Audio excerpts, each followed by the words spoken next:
and through that Google form, we have received around 700 registrations. So I think it's a great success as far as the registrations for the conference is concerned. Till date, there was no such much huge response was there, sir. Okay. So this is a great success for this 13th National Conference, and I can say that the contribution by the Rationalist Forum and the contribution by the Decade and the aligned the forums of the Decade, they have a very great role in gathering all these people from the different parts of the country, and at the same time making arrangements for all their accommodation. And for the next 2 days, we'll be here in this particular campus, and I hope that we will be enjoying the environment here in the Trichy.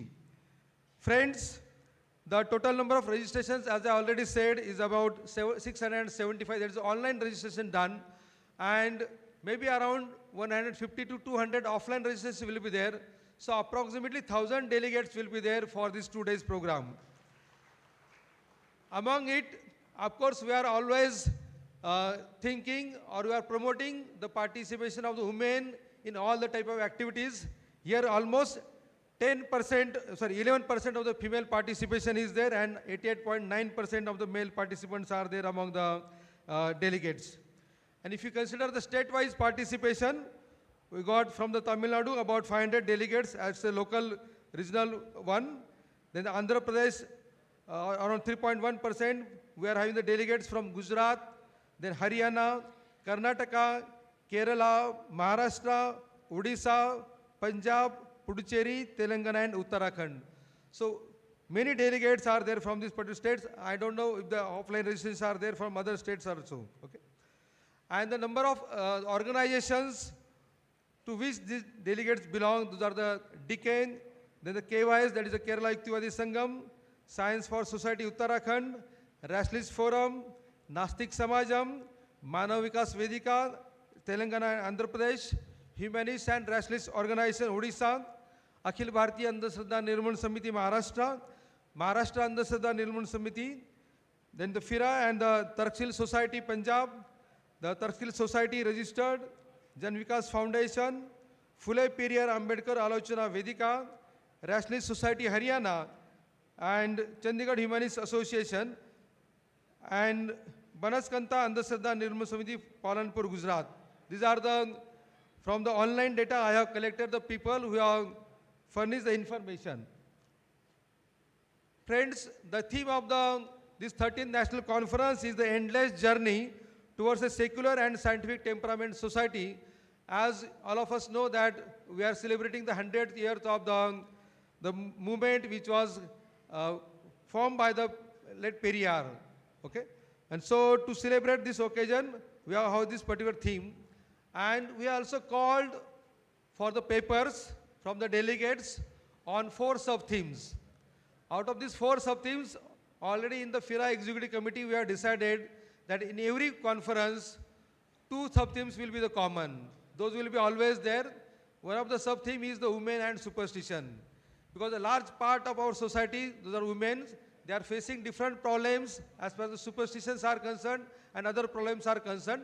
So to get rid of these problems, we have to think and update ourselves, all our organizations, on this particular issue about the women's and superstitions.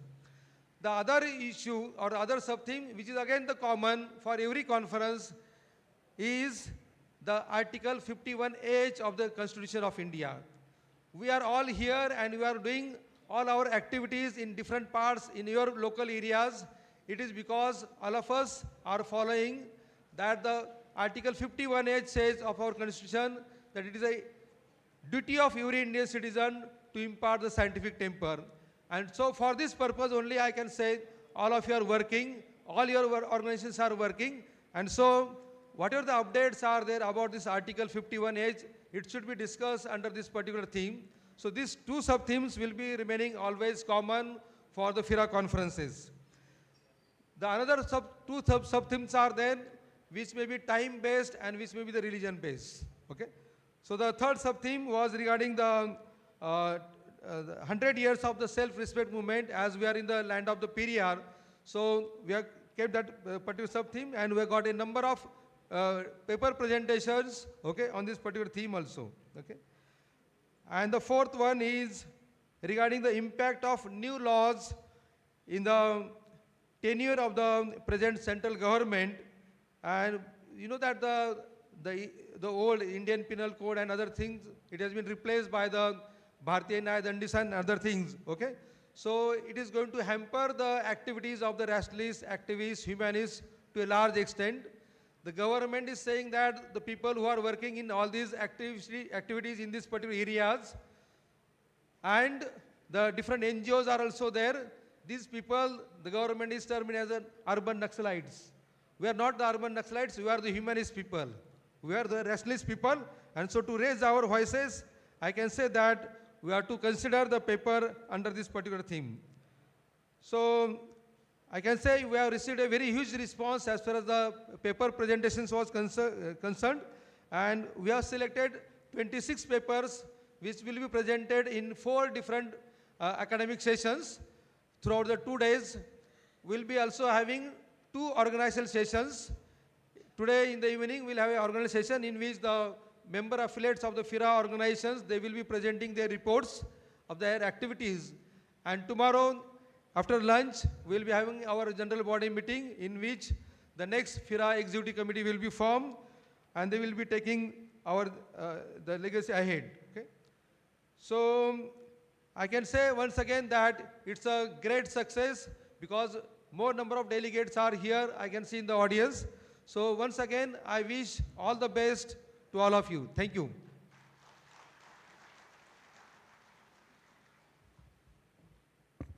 Thank you, Doctor.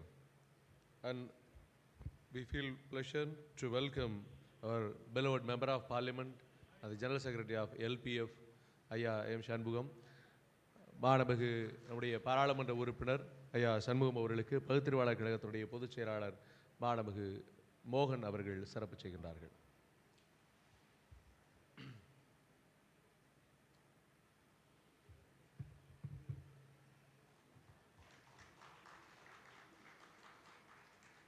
Thank you. Now I request Mr. Narendra Nayak, the renowned rationalist and the tireless worker, advocate for scientific temper, who has dedicated his life towards rationalism and scientific temper. As the esteemed president of FIRA, he has been an inspiring force for the rationalist forum all over India. I request Mr. Narendra Nayak to deliver his presidential remarks.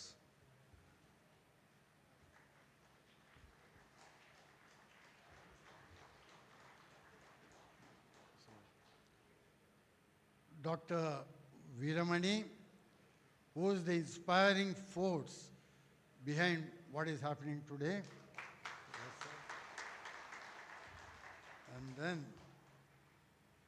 Kavinar Kalipun, Pungudran, all our National Secretary Sudesh Godarao, and all the dignitaries on the dais, all the members of the Executive Committee, and the delegates who have attended. எனக்கு தமிழில் பேச வரும், ஆனால் இன்னும் பேச மாட்டேன். எதுக்கு தெரியுங்களா? People have come from all over India. அவங்களுக்கு தமிழ் தெரியாது, ஆனால் உங்களுக்கு இங்கிலீஷ் தெரியும். ஸோ நான் இங்கிலீஷில் பேச போகிறேன். Right? So, as the president of FIRA, we have to see what is the direction in which we have to go. Already, Sudesh Godarao has spoken about what is going to happen today and tomorrow. But when we look at the whole country, whole humanity, as an organization, we have to see what has been happening in the past and most importantly, what we are intending to do in the future. Today morning, when I was just coming in, one journalist took an interview. He asked me in Hindi, with a party ruling this country who are spreading irrationalism, superstitions, and religious bigotry, how can you hold such a conference? I said, India is not ruled by a single party, but India is ruled by a constitution. We are not ruled by any individuals. India came into existence because of a constitution, and that is what we stand for. India came into existence as a secular nation, and once that secularism goes, this country will cease to exist. So please make note, every one of us, that we stand for secularism, humanism, democracy, and duties of a citizen under the Constitution of India. The most important duty I would take is Article 51AH, which says it is the duty of every citizen to develop scientific temper, the spirit of humanism, and spirit of inquiry. The spirit of inquiry or critical thinking is the most essential thing for progress. Remember, if you look at the progress of a country in science, the number of Nobel Prizes won in science in a country is one of the indicators. And the last Nobel Prize that India got in science was in 1929. After that, we have not got a single Nobel Prize in science. And today, the ruling party is talking about Gomutra curing 440 diseases. Ruling party is talking why cow's milk is superior to buffalo milk. How there were aeroplanes thousands of years back, but the Prime Minister of India buys a Boeing worth thousands of crores for him to fly around. He is not going on a Pushpaka Viman. Remember that. And they are glorifying people. They are glorifying so-called sants. They are glorifying so-called religious leaders. They are talking about people who are bringing a healthy nation. By 2020, a government guru promised that Rogamakt Bharat. And today, he is heading an organization worth thousands of crores, which is selling the largest amount of Gomutra in the world. So, that is Rogamakt Bharat for you. Not one, I can cite hundreds of instances. We have to fight. We will continue fighting. We have to fight for very existence, but we will fight. We will not give up. As long as the movement is alive, we shall fight for a unified, secular, rational, humanist India. That is what Baba Saheb Ambedkar said. That is what Periyar stood for. And that is what we have to all work for. As I say, our generation is gone. We who are here have all changed. And we are not going to change. Those who have gone on the other side are there, they are not going to change. What we have to do is, for the change in the younger generation. While all the nonsensical religious melas will be held in ashrams, mutts, holy places.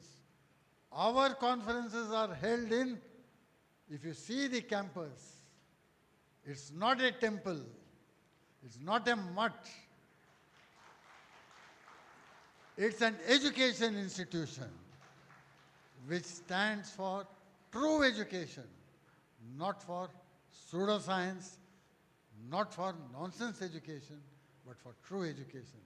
This is what the country needs, this is what the world needs, and that is what we stand for. With these remarks, I thank you very much for giving me this opportunity, sir. And I say, Jai Insan and Jai Periyar. Periyar Valga, we can't say Jai because it didn't like Hindi. And we shall all stand as one and fight for scientific temper. So thank you very much.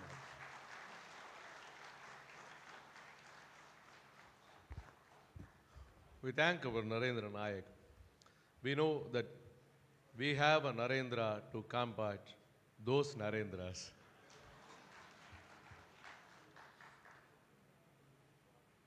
இந்த விழாவினுடைய தொடக்க உரையை வழங்குவதற்காக திராவிடர் கழகத்தினுடைய துணைத் தலைவர் மாணமிகு கவிஞர் ஐயா கலி பூங்குன்றன் அவர்களை அன்போடு அழைக்கிறோம்.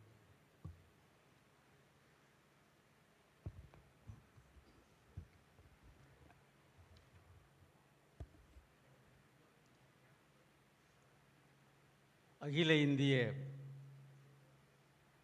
பகுத்தறிவாளர் கழகத்தினுடைய கூட்டமைப்பினுடைய 13வது மாநில மாநாட்டிற்கு தலைமை ஏற்கக்கூடிய மரியாதைக்குரிய ஐயா நரேந்திர நாயக் அவர்களே, பகுத்தறிவாளர் கழகத்தை தந்தை பெரியார் 6/9/1970 அன்று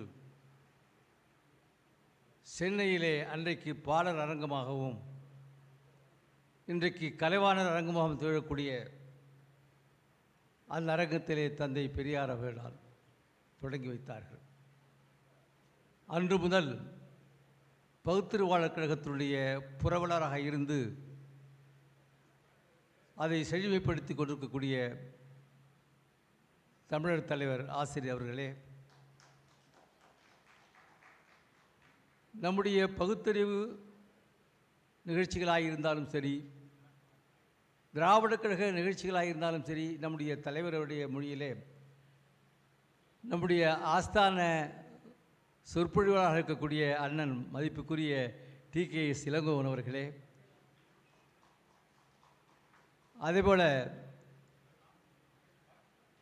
ஒரு சிறப்பான எப்பொழுதுமே தன்னை ஒரு பகுத்தறிவாளன் என்ற அறிமுகப்படுத்துவதிலே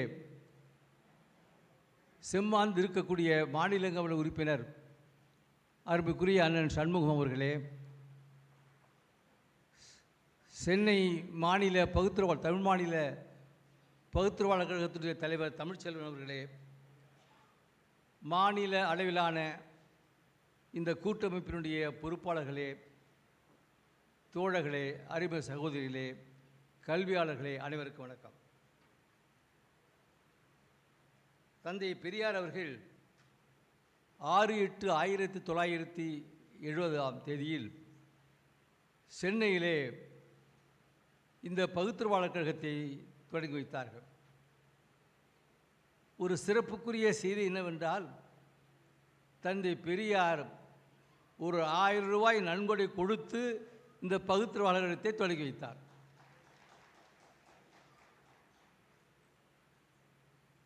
இந்த அமைப்பிலே மாநில அரசினுடைய செயலாளர்கள் எல்லாம் அங்கம் வைத்தார்கள். சென்னை சட்டமன்ற செயலாளர் இருந்த C.D. நடராஜன் அவர்கள் தலைவராக இருந்தார். மாநில அரசின் செயலாளர்களாக இருந்த திரவியம் சுப்பையா போன்றவர்கள், பத்மநாதன் இன்றைக்கு 97 வயதில் சென்னையிலே வாழ்ந்து கொண்டிருக்கிறார். தலைவர் ஆசிரியர் அவர்கள் கூட அவருடைய பிறந்தநாளுக்கு சென்று வாழ்த்துக்களை தெரிவித்துக் கொண்டார். அவர் தமிழ்நாடு அரசினுடைய செயலாளராக மட்டுமல்ல, மிசோரமினுடைய ஆளுநராகவும் இருந்தவர். பின்னாலே உச்சநீதிமன்றத்தினுடைய நீதிபதியாக இருந்த ஜஸ்டிஸ் மோகன் அவர்கள் இந்த அமைப்பினுடைய துணைத் தலைவராக இருந்திருக்கிறார்கள். அவ்வளவு நீண்ட வரலாற்றை உள்ளடக்கமாக கொண்டது இந்த பகுத்தறிவாளர் கழகம். அதை தொடங்கும் பொழுது தந்தை பெரியார் ஒரு வார்த்தை சொன்னார். இப்பொழுதுதான் நான் மனிதர்களின் கழகத்தை தொடங்கி வைக்கிறேன். மனிதன் என்றாலே பகுத்தறிவாதி, பகுத்தறிவு உடையவன்தான் மனிதன். ஆனால் இவ்வளவு காலம் தாழ்ந்து ஒரு பகுத்தறிவாளர் கழகம் தொடங்கப்படுகிறது என்றால் இதனுடைய பொருள் மனிதருடைய கழகத்தை இப்பொழுதுதான் துவக்குகிறேன் என்று தந்தை பெரியார் அவர்கள் அவருக்கே உரித்தான முறையிலே அந்த கருத்தினை பதிவு செய்தார்கள். இதே இடத்திலே அகில உலக நாத்திகர்கள் மாநாடு இதே இடத்திலே நடைபெற்றிருக்கிறது. 2011 ஜனவரியிலே ஒரு முறை நடைபெற்றிருக்கிறது. 2018 ஜனவரியிலும் இதே இடத்திலே சிறப்பாக நடைபெற்றிருக்கிறது. அத்தகைய வரலாற்று சிறப்பு மிகுந்த ஒரு இடத்தில்தான் இந்த மாநாட்டை நாம் நடத்தி கொண்டிருக்கின்றோம். சென்னையில் பலமுறை பகுத்தறிவாளர் கழக மாநில மாநாடுகள் நடைபெற்றிருக்கின்றன. ஏன் இத்தகைய அமைப்புகள் இந்த காலகட்டத்தில் தேவைப்படுகின்றன? விஞ்ஞானம்தான் வளர்ந்திருக்கிறதே, அறிவியல் தான் வளர்ந்திருக்கிறதே, இன்றைக்கும் பகுத்தறிவு தேவையா என்று கேட்டால் நிச்சயமாக விஞ்ஞானத்தை பயன்படுத்தி அஞ்ஞானத்தை வளர்க்கின்ற ஒரு அறிவு நாணயமற்ற தன்மை நாட்டில் இருக்கிறது, இன்டலெக்சுவல் டிஸ்ஆனஸ்ட். அதனால்தான் பகுத்தறிவாளர்களுக்கு அதிகமாக வேலை இருக்கிறது என்கின்ற முறையிலே இத்தகைய மாநாடுகள் நிகழ்ச்சிகள் இந்தியா முழுவதும் நடத்தப்பட வேண்டிய ஒரு அவசியம் இருந்திருக்கிறது. ஒரு செய்தியை சொல்கின்றேன். இன்றைக்கு இந்தியாவில் ஆண்களுடைய சராசரி வயது 71, பெண்களுடைய சராசரி வயது 74. பெண்களுக்கு பாராட்டலாம்.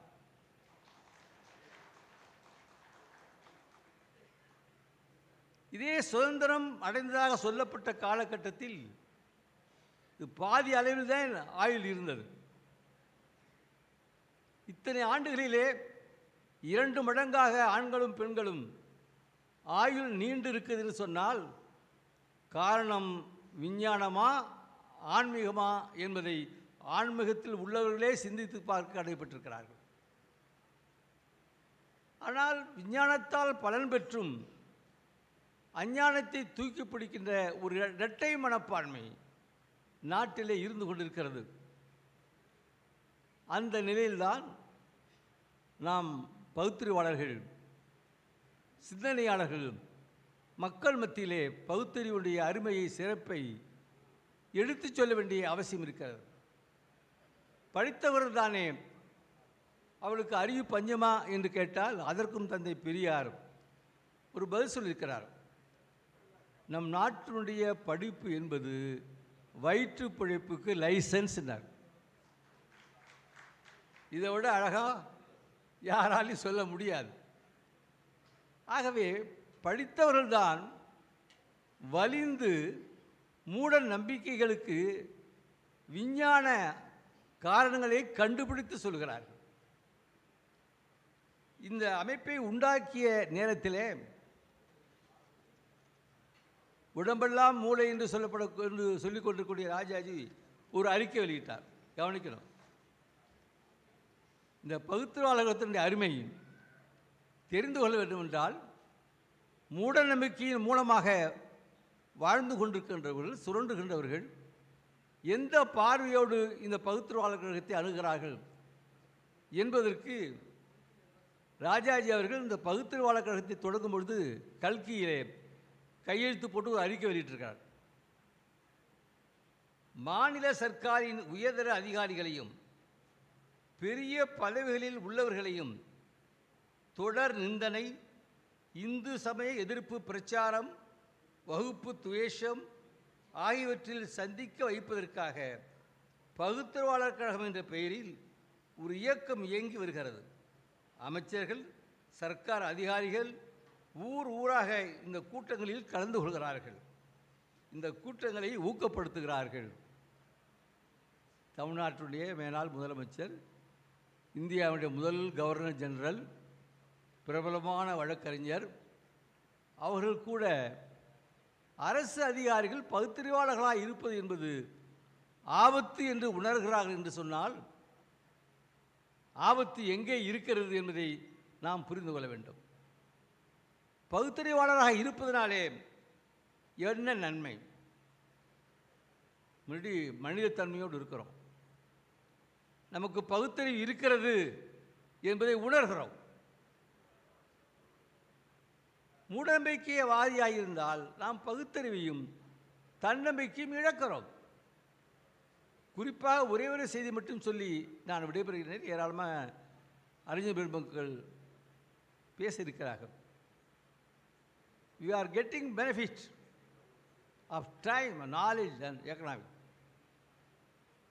மூடநம்பிக்கைவாதியாக இருந்தால் ஒரு ஆண்டில் எவ்வளவு காலத்தை நாம் பாழ்படுத்துகிறோம்? பொருளை கூட இழந்தால் நாம் ஈட்டிவிட முடியும், சம்பாதித்திட முடியும். ஆனால் காலத்தையும் நேரத்தையும் இழந்தால் சம்பாதிக்க முடியுமா, ஈட்ட முடியுமா என்றால் நிச்சயமாக முடியாது. இன்றைக்கு 28/12/2024 என்றால் மீண்டும் வராது. ஆனால் பக்தியின் பெயரால், மூடநம்பிக்கையின் பெயரால், மத காரணங்களால் நம்முடைய நேரத்தையும் காலத்தையும் எப்படி பாடுபடுத்துகிறோம்? அதை மட்டும் நான் சொல்லி முடிக்கிறேன். ராகு காலம் ஒரு மாதத்துக்கு 45 மணி நேரம், ஆண்டு ஒன்றுக்கு 540 மணி நேரம். யமகண்டம் ஒரு ஆண்டுக்கு 540 மணி நேரம். அஷ்டமி ஒரு ஆண்டுக்கு 576 மணி நேரம். நவமி ஒரு ஆண்டுக்கு 576 மணி நேரம். மரண யோகம் ஒரு ஆண்டுக்கு 540 மணி நேரம். கரிநாள் ஒரு ஆண்டுக்கு 540 மணி நேரம். பிரதமை ஒரு ஆண்டுக்கு 576 மணி நேரம். சூரிய கிரகம் ஒரு ஆண்டுக்கு 24 மணி நேரம். சந்திர கிரகம் ஒரு ஆண்டுக்கு 24 மணி நேரம். மதம் சார்ந்த பண்டிகைகள் ஒரு ஆண்டுக்கு 33 நாட்கள், மணிக்கணக்கில் 792 மணி நேரம்.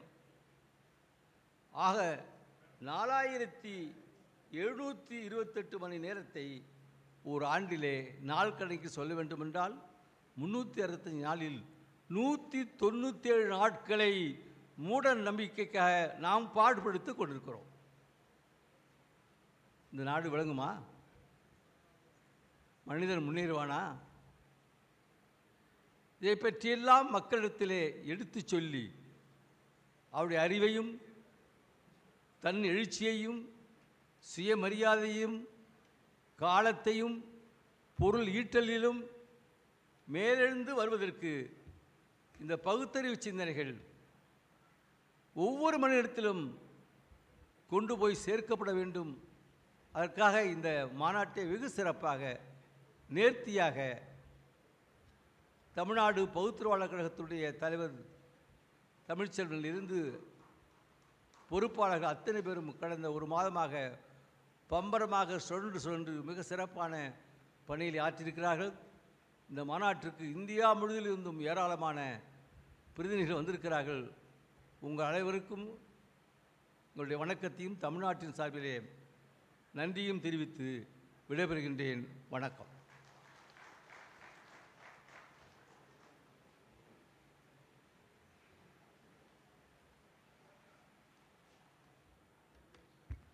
பகுத்தறிவாளர் கழகத்தினுடைய வரலாற்றை நினைவு கூர்ந்து தொடக்க உரையை வழங்கியிருக்கிற கழகத்தினுடைய துணைத் தலைவர் ஐயா கவிஞர் கலிப்பூங்குனன் அவர்களுக்கு நன்றி. Now it's a time to get pleasure to felicitate our Dr. Asiriyar Veeramani. May not be for Asiriyar. I request Mr. Sambasiva Rao and his team of Manava Vikasa Vedika, Telangana, to felicitate our Dr. K.Veeramani by conferring of National Humanist Award 2024.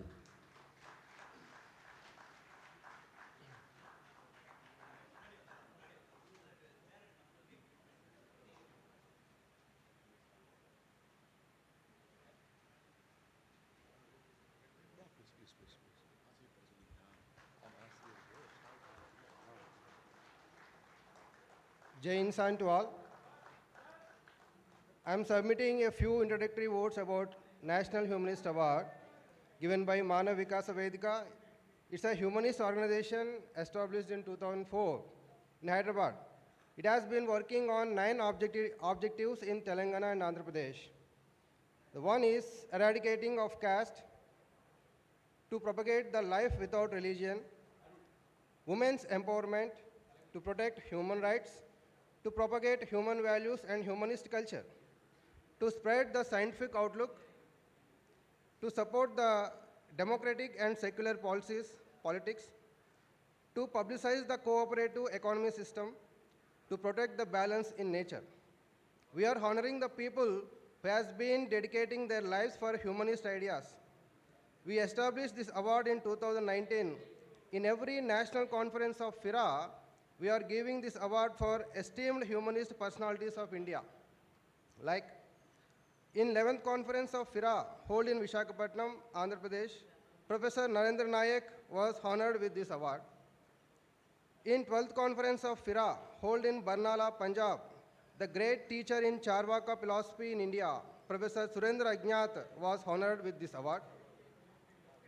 And now, in this 13th conference of FIRA in Tiruchirappalli, Tamil Nadu, the great fighter, writer, orator, and teacher, Dr. Veeramani is being honored, and we are very much thankful for giving this opportunity.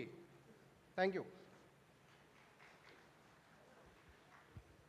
Telangana மாணவ விகாச வேதிகாவின் சார்பில் தேசிய மனித நேயருக்கான விருது, இந்த ஆண்டுக்கான விருது தமிழர் தலைவர் ஐயா ஆசிரியர் அவர்களுக்கு வழங்கப்பட்டிருக்கிறது. அத்துடன் ரூபாய் 10,000க்கான விருது தொகையினையும் அவர்கள் வழங்கியிருக்கிறார்கள். மாணவ விகாச வேதிகா அமைப்புக்கு நம்முடைய நன்றியை தெரிவித்துக் கொள்கிறோம்.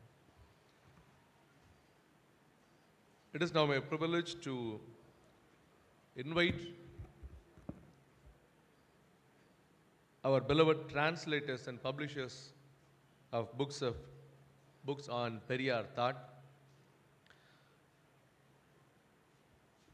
Proudly we honor them. I request Mr. Supriya Tarunlekha Bandobadhyaya, who translated Periyar's works in Bengal. I request Mr. Supriya to be on the stage, please. And I request Dr. Jaswant Raj from Punjab,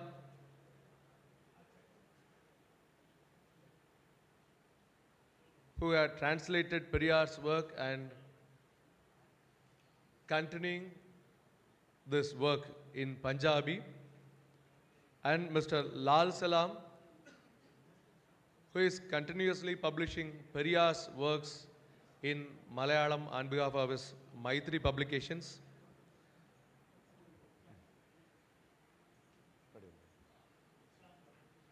And I request our beloved Daneshwar Sagu from Orissa,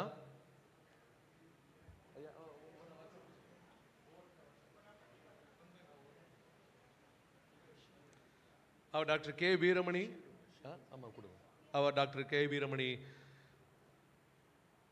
patron of Rationalist Forum, Tamil Nadu, and who is the torch bearer of Periyar's ideology, is felicitating, honoring our translators.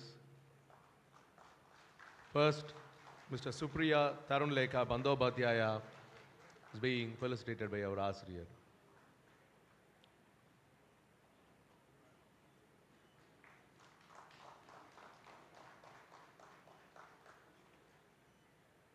I request Dr. Jashwant Raj to receive this honor from our beloved Asriyar.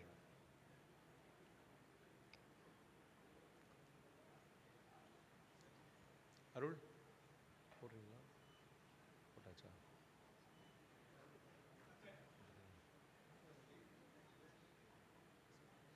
Next, Dr. Jashwant Raj from Punjab. Punjabi மொழியில் தந்தை பெரியாருடைய எழுத்துக்களை மொழிபெயர்த்ததோடு மட்டுமல்லாமல் அடுத்தடுத்து செய்வதிலும் பேரார்வத்தோடு நமக்கு ஒத்துழைப்பை வழங்கி கொண்டிருக்கிறார். இந்த நிகழ்வில் பங்கேற்க வேண்டும், தமிழ்நாட்டிற்கு நான் வருகை தர வேண்டும் என்று பேரார்வத்தை கடந்த 6 மாதங்களுக்கு மேலாக வெளிப்படுத்தி இன்றைக்கு நம்மால் அழைக்கப்பட்டு சிறப்பிக்கப்படுகிறார். தன்னுடைய வாழ்வினையோடு அவர் இந்த நிகழ்விலே பங்கேற்றிருப்பது நமக்கு பெரும் மகிழ்ச்சியை தருகிறது.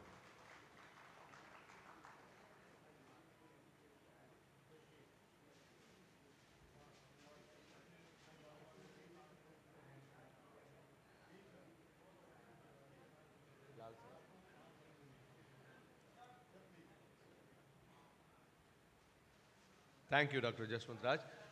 தொடர்ந்து மலையாளத்தில் தந்தை பெரியாரின் எழுத்துக்களை, தமிழர் தலைவர் ஐயா ஆசிரியர் அவர்களுடைய எழுத்துக்களை தொடர்ந்து வெளியிட்டுக் கொண்டிருக்கக்கூடிய மைத்ரி பப்ளிகேஷன்ஸினுடைய நிறுவனர் ஒருங்கிணைப்பாளர் தோழர் லால் சலாம் அவர்கள் இப்போது சிறப்பிக்கப்படுகிறார்கள். ஏறத்தாழ 20க்கும் மேற்பட்ட புத்தகங்களை அவர் தமிழிலே இருந்து மலையாளத்திற்கு கொண்டு சேர்த்து நாடெங்கும் அவற்றை பகுத்தறிவாளர்கள் மத்தியிலும் சமூக நீதி உணர்வாளர்கள் மத்தியிலும் கொண்டு சேர்க்கிற பெரும்பணியை ஆற்றிக் கொண்டிருக்கிறார். எப்போதுமே லால் சலாம் அவர்கள் மீது நம்முடைய ஆசிரியர் அவர்களுக்கு பெரும் அன்பு உண்டு.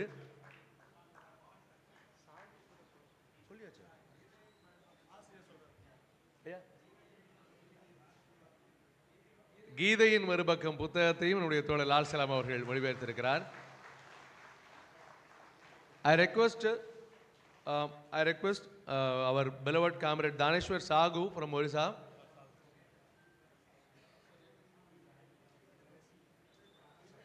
Okay.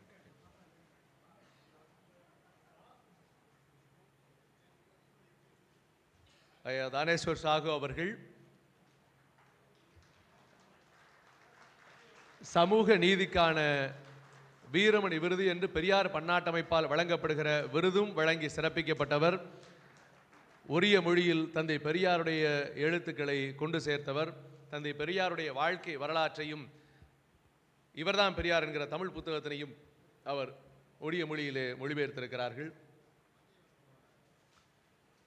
கலெக்டர்ஸ் ஆஃப் பெரியார் என்கிற தந்தை பெரியாருடைய புத்தகத்தையும் அதே போல மஞ்சிவஸ்தனை அவர்கள் எழுதியிருக்கிற இவர்தான் பெரியார் என்கிற புத்தகத்தினையும் அவர்கள் உரிய மொழியிலே கொண்டு சேர்த்திருக்கிறார்கள். நெடுங்காலமாக பகுத்தறிவாளர் அமைப்பினை மிகச்சிறப்பாக உரிய மண்ணிலே நடத்தி கொண்டிருக்கக்கூடியவர்கள்.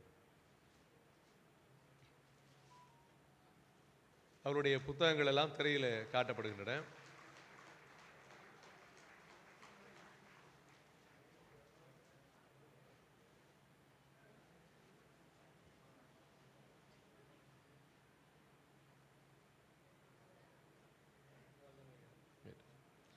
Thank you all. Our beloved rationalists. Yeah. We request all of them to be on the dais with their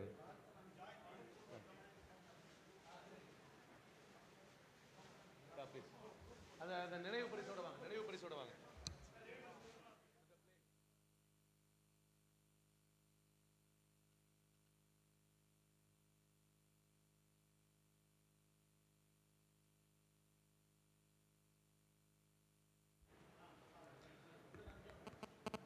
திசையெங்கும் தந்தை பெரியாருடைய பயணம் சுயமரியாதை இயக்கத்தினுடைய நூற்றாண்டில் செல்கிறது என்பதற்கான அடையாளம்தான் இவர்கள்.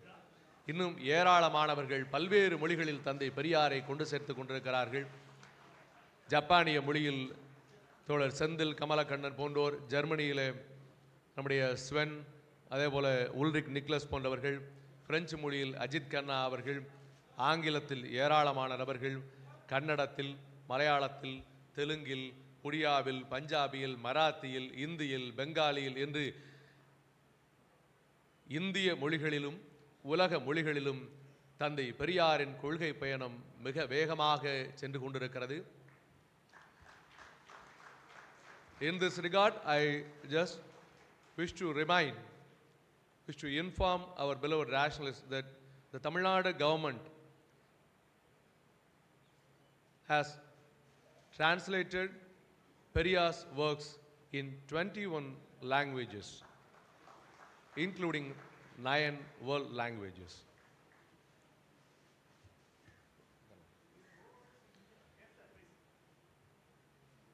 If we think of forming an organization of rationalist MPs, then most of the MPs would be from Tamil Nadu. One among them, our beloved Member of Parliament and the General Secretary of LPF, Aya M. Shanmugam, will address the gathering.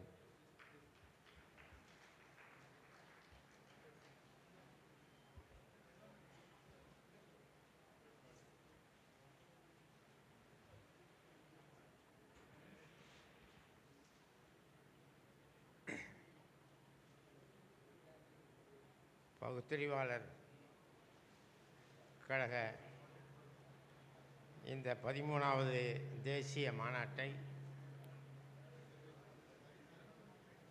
தொடர்ந்து நடத்தி கொண்டிருக்கின்ற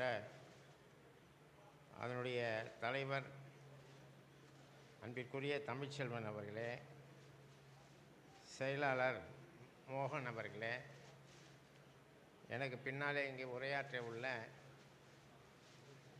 உலகெங்கும் பெரியார் அவர்களுடைய கருத்துக்களை தொடர்ந்து கொண்டு சென்று கொண்டிருக்கின்ற எங்கள் நெஞ்சமெல்லாம் நிறைந்திருக்கக்கூடிய ஆசிரியர் ஐயா K.Veeramani அவர்களே, எனக்கு பின்னாலே பேசவிருக்கின்ற திராவிட முன்னேற்றக் கழகத்தினுடைய செய்தி வெளியீட்டாளர், முன்னாள் நாடாளுமன்ற உறுப்பினர் அன்பிற்குரிய T.K.S. இளங்கோவன் அவர்களே, மேடையில் அமர்ந்திருக்கின்ற தலைவர் பெருமக்களே, இங்கு வருகை தந்து இந்த தமிழ்நாட்டிற்கு பெருமை சேர்ப்பவரோடு மட்டுமல்ல, பெரியாரின் புகழை இந்தியா முழுவதும் கொண்டு செல்வது என்ற ஒரே குறிக்கோளோடு பகுத்தறிவு சிந்தனையும் சுயமரியாதை உணர்வும் கொண்ட பெரியோர்களே, தாய்மார்களே, உங்கள் அனைவருக்கும் என்னுடைய முதற்கண் வணக்கம். தந்தை பெரியார் அவர்கள் மிகப்பெரிய போராளி என்றும் அவர் செய்திருக்கின்ற சீர்திருத்தங்கள் இந்த நாட்டிலே எடுத்துக்காட்டாக இருந்து பேசப்படுகின்றன என்றாலும், தந்தை பெரியார் அவர்கள் அவருடைய கருத்துக்களை சொல்லும் பொழுது கருத்துக்களை சொல்லிவிட்டு அவர் சொல்வதெல்லாம் நீ உனக்கு அது புரிகிறதா, உன்னால் அதை ஏற்றுக்கொள்ள முடியுமா, உன்னுடைய பகுத்தறிவு சிந்தனைக்கு அது அடங்குமா என்பதை உணர்ந்து நீ செயல்பட்டால்தான் இந்த கருத்துக்கள் உன்னிடம் போய் சேரும், அதே போல் நீ மற்றவரிடம் கொண்டு போய் சேர்க்க முடியும் என்ற கருத்தை தந்தை பெரியார் அவர்கள் ஆரம்ப காலம் முதற்கொண்டு செய்து வந்தார். நான் இளைஞனாக இருக்கும் பொழுது ஒரு முறை மாணவர்களை திரட்டி தீண்டாமை ஒழிப்புக்காக எங்களுடைய கிராமத்திலே ஒரு போராட்டம் நடத்தலாம் என்று அவரிடம் கேட்டோம். அதற்கு அவர் சொன்னது, மாணவர்களாக இருப்பவர்கள் நீங்கள் போராட்டம் நடத்தினால் பத்திரிகையில் வரலாம், ஆனால் நீ எதற்காக போராட்டம் நடத்துகின்றாயோ அந்த மக்கள் நமக்காக இவர்கள் போராடுகின்றார்கள் என்ற உணர்வை அவர்களை பெறுவதற்கு முதலில் முயற்சி செய்து அவர்கள் மத்தியிலே அதை நீ வேரூன்ற செய்து அதன் பிறகு உன்னுடைய போராட்டம் நடக்குமேயானால் அவர்களுடைய ஆதரவோடு அது வெற்றி பெறும் என்று சொன்னார்கள். இதை நான் சொல்வதற்கு காரணம், ஐயா அவர்கள் சொன்ன பல்வேறு கருத்துக்கள் எங்கள் மனதிலே ஊறி கிடக்கின்ற காரணத்தினால்தான் இன்றும் பல நிலைகளில் இந்தியா முழுவதும் இருக்கக்கூடிய பல மாநிலங்களுக்கு செல்வதற்கு கூட எங்களுக்கு வாய்ப்பு கிடைக்கும் போதெல்லாம் எங்களை பார்க்கும் பொழுது பெரியார்களுடைய தொண்டனில் ஒருவராக இங்கு வந்திருக்கின்றார் என்று தான் மற்றவர்கள் நினைக்கின்ற அளவிற்கு அவர்கள் எங்களை வரவேற்கின்றார்கள். நான் ஒரு தொழிற்சங்கத்தினுடைய பொதுச் செயலாளராக இருந்து கொண்டிருக்கின்றேன். இந்த தொழிற்சங்கம் இது தமிழ்நாட்டில் மட்டுமல்ல, இந்தியா முழுவதும் பரவி ஏறத்தாழ 19 மாநிலங்களே இதில், குறிப்பாக பல்வேறு மாநிலங்களில் லட்சக்கணக்கான உறுப்பினர்கள் இருக்கிறார்கள். அப்படிப்பட்ட அந்த தொழிற்சங்கத்தை பல மொழியை சார்ந்தவர்களோடு நடத்தும்போது அவர்கள் அனைவரும் விரும்புவது என்னவென்று சொன்னால், நம்மைப்போல் கருத்துள்ளவர்கள், அதேபோல் நம்மைப்போல் ஒழுக்கம் உள்ளவர்கள், நம்மைப்போல் நாணயம் உள்ளவர்கள், இவர்களைத்தான் அவர்கள் விரும்புகின்றார்கள். அதனை நம்மிடம் கற்பித்து நம்மளை படைத்து சென்றிருக்கின்றார் தந்தை பெரியார் அவர்கள். ஆகவே இந்த அமைப்பு இன்று இந்த அளவிற்கு வளர்ந்திருக்கின்றது என்று சொன்னால் அது எல்லா மக்களாலும் ஏற்றுக்கொள்ளப்பட்டிருக்கின்றது. சமீப காலமாக பாராளுமன்றத்திலே பல சட்டங்கள் இயற்றப்படுகின்றன. அந்த சட்டங்கள் எல்லாமே நம்முடைய கொள்கைக்கு மாறான சட்டங்கள். குறிப்பாக சொல்ல வேண்டும் என்று சொன்னால், தொழிலாளர் நல சட்டங்கள் 4 பிரிவாக பிரித்து நிறைவேற்றப்பட்டன. அதிலே ஒன்றுதான் குழந்தை தொழிலாளர் சட்டம். தந்தை பெரியார் அவர்கள் அவர்களுடைய குலத்தொழிலை செய்யக்கூடாது என்று எதிர்காலத்தில் வருபவர்கள் கல்வி கற்று மற்றவர்களுக்கு சமமாக இருக்க வேண்டும் என்று போதித்தார். அதற்காக ஒரு போராட்டத்தை நடத்தினார். ஆனால் இந்த கொடுக்கப்பட்டுள்ள அந்த தொழிலாளர் சட்டத்தில் அந்த குழந்தை தொழிலாளர்களாக இருக்கக்கூடியவர்கள் தன்னுடைய தாய் தந்தையர்களுக்கு உதவி செய்யலாம் என்ற ஒரு மாற்றத்தை செய்திருக்கின்றார்கள். அப்படி என்று சொன்னால், ஒருவன் சாதாரணமாக இருக்கக்கூடிய பணியில் இருக்கக்கூடியவன் அவன் என்ன தொழில் செய்கின்றானோ அந்த தொழிலே அவன் அடிக்ட் ஆகிடுறான். அப்போ அவன் அந்த தொழிலை சார்ந்தவனாகவே அந்த ஜாதியிலே வைக்க வேண்டும் என்ற அந்த சனாதனம் அதன் உள்ளே கொண்டு வரப்படுகின்றது. இதை நாங்கள் மற்ற சங்கங்கள் எதிர்ப்பதை விட நாங்கள் கடுமையாக எதிர்த்தோம். அப்போ எதிர்க்கும்போது தான் அனைத்து தொழிற்சங்கத்தை சார்ந்தவர்கள் எங்களை கேட்டார்கள், இது என்ன காரணம் என்று. இதைத்தான் எங்கள் தந்தை பெரியார் அவர்கள் போதித்தார்கள். குலத்தொழில் என்பதை நாங்கள் எதிர்க்கின்றோம் என்று, அதை நிறைவேற்றக்கூடாது என்று போராடினோம். இப்பொழுது அதே தான் மாற்று உருவத்தோடு விஸ்வகர்மா என்ற பெயரில் அவரவருடைய குலத்தொழிலை ஊக்குவிக்கின்ற, அதாவது தன்னை தவிர மற்றவர்கள் அத்தனை பேரும் அவர்கள் யாரும் முன்னேறக்கூடாது, பெண் கல்வி முன்னேற்றம் என்பது இருக்கக்கூடாது. ஆக இப்படிப்பட்ட ஒரு கீழ்த்தரமான நடவடிக்கைகள் தான் இந்த சட்டங்கள் இன்று இயற்றப்படுகின்றன. அதே போல் யாராக இருந்தாலும் சரி, மத சார்புள்ளதாக இருந்தாலும் சரி, அவர்களுக்குரிய மதத்தைத்தான் அவர்கள் ஏற்றுக்கொள்வதாகவும் மற்ற மதங்களை எல்லாம் புறந்தள்ளுவதாகவும் இந்திய நாட்டை சார்ந்த மதங்கள் இல்லை என்று அவர்கள் சொன்னார்கள்.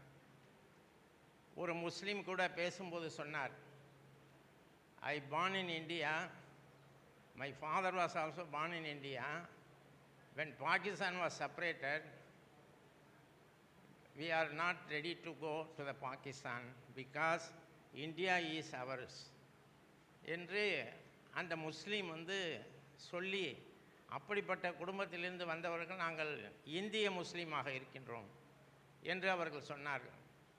ஆகையினால் அந்த உணர்வுகளை எல்லாம் சிதைக்கின்ற வகையில்தான் இன்று இந்த ஆட்சி நடந்து கொண்டிருக்கின்றது. அதே போல் இப்பொழுதெல்லாம் நீங்கள் பார்த்தால் காமன் சிவில் கோட் ஆக்ட், அடுத்தபடியாக constitution amendment, one nation one election. These are all very funny things they are bringing. Besides, very huge agitations are happening in all over India. All the people are so agitated. Even in the BJP people also agitating this same election. How it can be possible? It is not possible. So these kind of things, this forum, this rational thinking forum, it is very necessary now for the youngsters. Then only if the youngsters will understand what is happening besides with us. Because of Periyar and our beloved leader Anna, Dr. Kalaignar, the present leader, our M.K. Stalin, we are improving the education, particularly to the women's. That is very important. If we have women will educated, that society will be developed. If the society developed, automatically the country will be developed.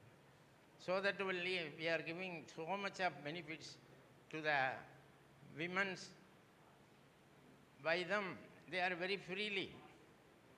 நீங்கள் பார்க்கும்போது Nobel பரிசு பெற்றவர்கள் கூட தன்னுடைய கட்டுரையில் என்ன எழுதியிருக்கிறார்கள் என்று சொன்னால், ஒரு நாட்டினுடைய பொருளாதாரத்தை எப்படி வளர்த்த முடியும் என்பதை நீங்கள் கற்றுக்கொள்ள வேண்டும் என்று சொன்னால், தமிழ்நாட்டில் உள்ள ஒரு கிராமத்தில் இருக்கக்கூடிய ஒரு பெண்மணியிடம் சென்று நீங்கள் கற்றுக்கொண்டால் அவர்கள் சொல்லுவார்கள் இந்த பொருளாதாரத்தை எப்படி உயர்த்த முடியும் என்று.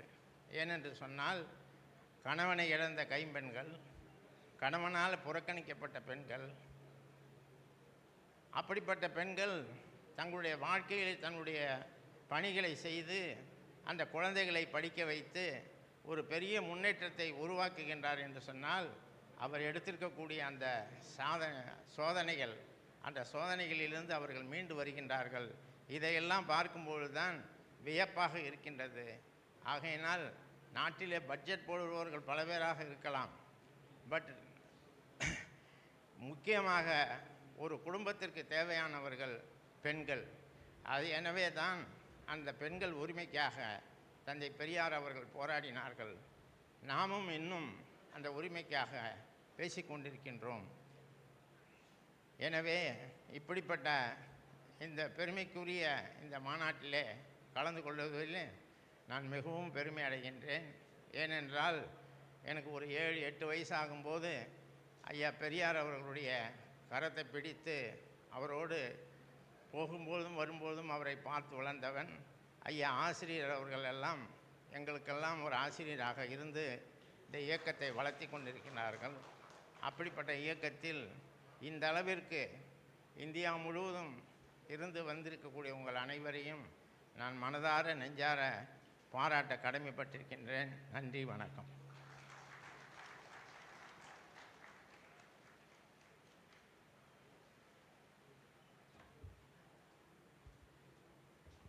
நன்றி நம்முடைய நாடாளுமன்ற உறுப்பினருக்கு. We thank our beloved member of parliament, ஐயா M. Shanmugam. Now I request the chairman of Press Relations DMK, former MP of Indian Parliament, Mr. T.K.S. Ilangovan, to deliver his keynote address.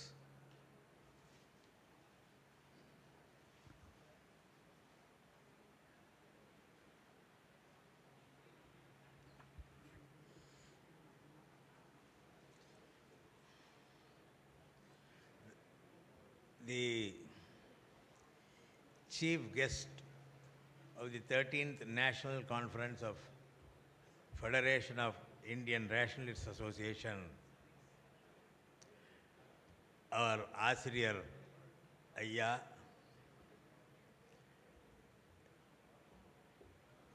FIRA President Thiru Narendra Nayak, FIRA General Secretary Thiru Sudesh Khole Rao, the Rationalist Forum of Tamil Nadu and convener of the conference, who had delivered his welcome address, Thiru R. Tamilchelvan,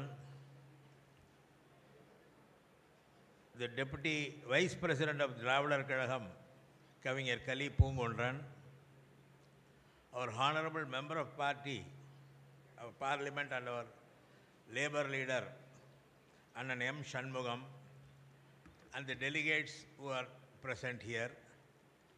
It gives me a great pleasure in taking part in this conference, because what we thought was that this movement is very powerful only in Tamil Nadu because of Thandai Periyar.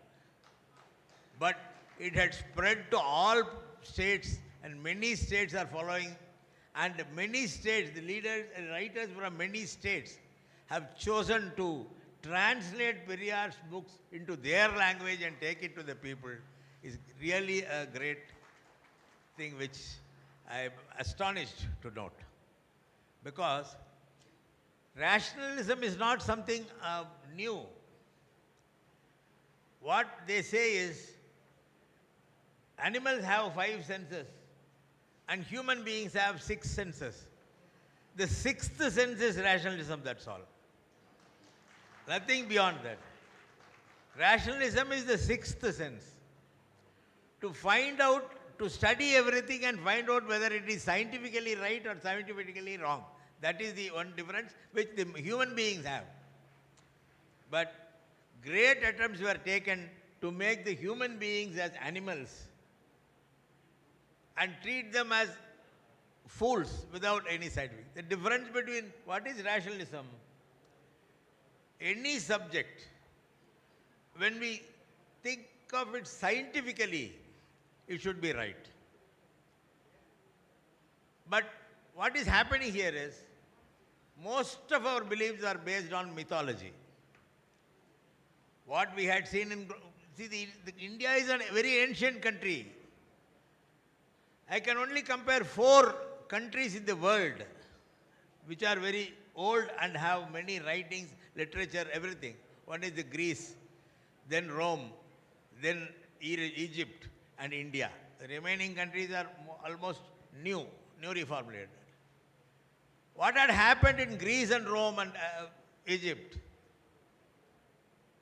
is that they had many gods, polytheism, they had many sound literature, they had administrative setup, everything. But even in India, India was not a single country. I can say that until 1947, India was not a single country. They say that India was made by rishis and others. India was never a single country until 1947. And Britishers did not rule the entire India. If you see historically, they ruled Madras Presidency, Bombay Presidency, Calcutta Presidency, and central provinces. The remaining areas were ruled by kings. Even in the south of Vindhyas, we can see Mysore Presidency was ruled by a king. Travancore was ruled by a king. Hyderabad was ruled by a king. The remaining parts were ruled by the Britishers. After 1947, the senior leaders of the Congress party, like some senior leaders, they wanted to have a united India. They went to every king and asked them to join India. It is not a costless joining. They had to pay privy purse to every king every year until 1970. Otherwise, those kings would have gone away. So India consists of many countries, and each country had their own language, had their own culture, everything. Particularly, I want to speak about the land south of the Vindhyas. The land south of the Vindhyas. I have told that there are 4 countries where literature was literature and everything was well established. We had Greek literature, Roman literature, Egyptian literature and Indian literature. I can say that here, before 2000 years, the south of south of India, the land which falls in south of India, is an equanimous society. I can proudly say that because in all these languages there were many literatures 2000 years back. But you cannot see one woman poet in either Greek, Rome, Egypt or any other land. But you can see even in Sanskrit, there are about 6, 7 classical languages, we speak of them. 6 or 7 classical languages. A classical language is a language which is in existence for more than 2000 years. That is what Professor George Hart had defined it. But in Tamil Nadu, in Tamil, there were 53 women poets who were honored and respected because this culture is an equanimous culture. We had one Auvayar, one poet, one lady poet, I can say. She had gone to speak between 2 kings, convinced them and stopped a war. A woman could do this only in south of India, Vidyas. There it is not possible. Their stories are not our stories. Ramayana or Mahabharata, whenever I read Ramayana, my thought will go to Greece. Because what I see is, there is a story in Greek language, 2000 years back, the Helen of Troy. I don't find any difference between Helen of Troy and Ramayana. Helen was captured by some kings of Troy. They tried to bring her back and they built a big horse. It is called Trojan horse.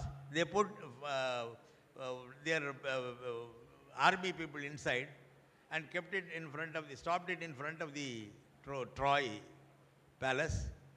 And in the night they took the horse inside, and those people in the horse came out, fought and took Helen back to their country.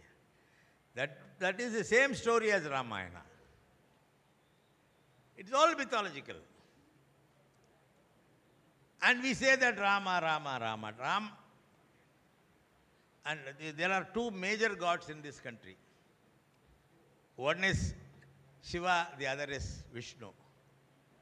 Why I am telling this is that there were 2 religions in this country, 2 major religions which were fighting with each other. They say that today they call it as Hindu religion. It was not a Hindu religion. There were 2 religions. One was Shaivism, the other was Vaishnavism. And Lord Krishna took 10 avatars to kill 10 Saivites. Ravana was a Saivite. Hiranya was a Saivite. Whoever Krishna took avatar and killed were all Saivites. So it is a fight between Shaivism and Vaishnavism. And the stories, I don't know how we believe. Somebody was talking about going by Pushpaka Vimanam. Recently, the Archaeological Survey of India had given a certificate that the structure between Sri Lanka and India was not man-made. It is a natural formation. They say that it is a bridge built by Rama. All these things are making people foolish, that's all. See, everything was said in the name of God. Everything was said in the name of God. I can quote one more thing. Manu Dharma says that there are 4 classes of people by birth.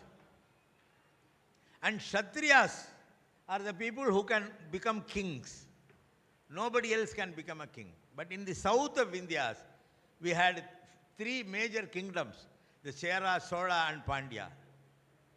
None of the kings were from Kshatriya class. They are all valiant leaders, good administrators, they became kings. They were not born Kshatriyas. But in the north, either in Maratha, Maurya, Gupta or Magadha Empire, one should be a Kshatriya to become a king.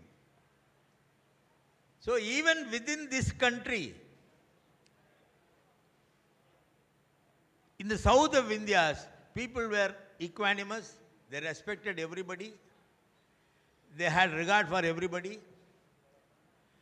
But what we are taught is that, no, God had said. God really had said. In Mahabharata, the portion, what we speak is a portion of the speech by Krishna in the war field.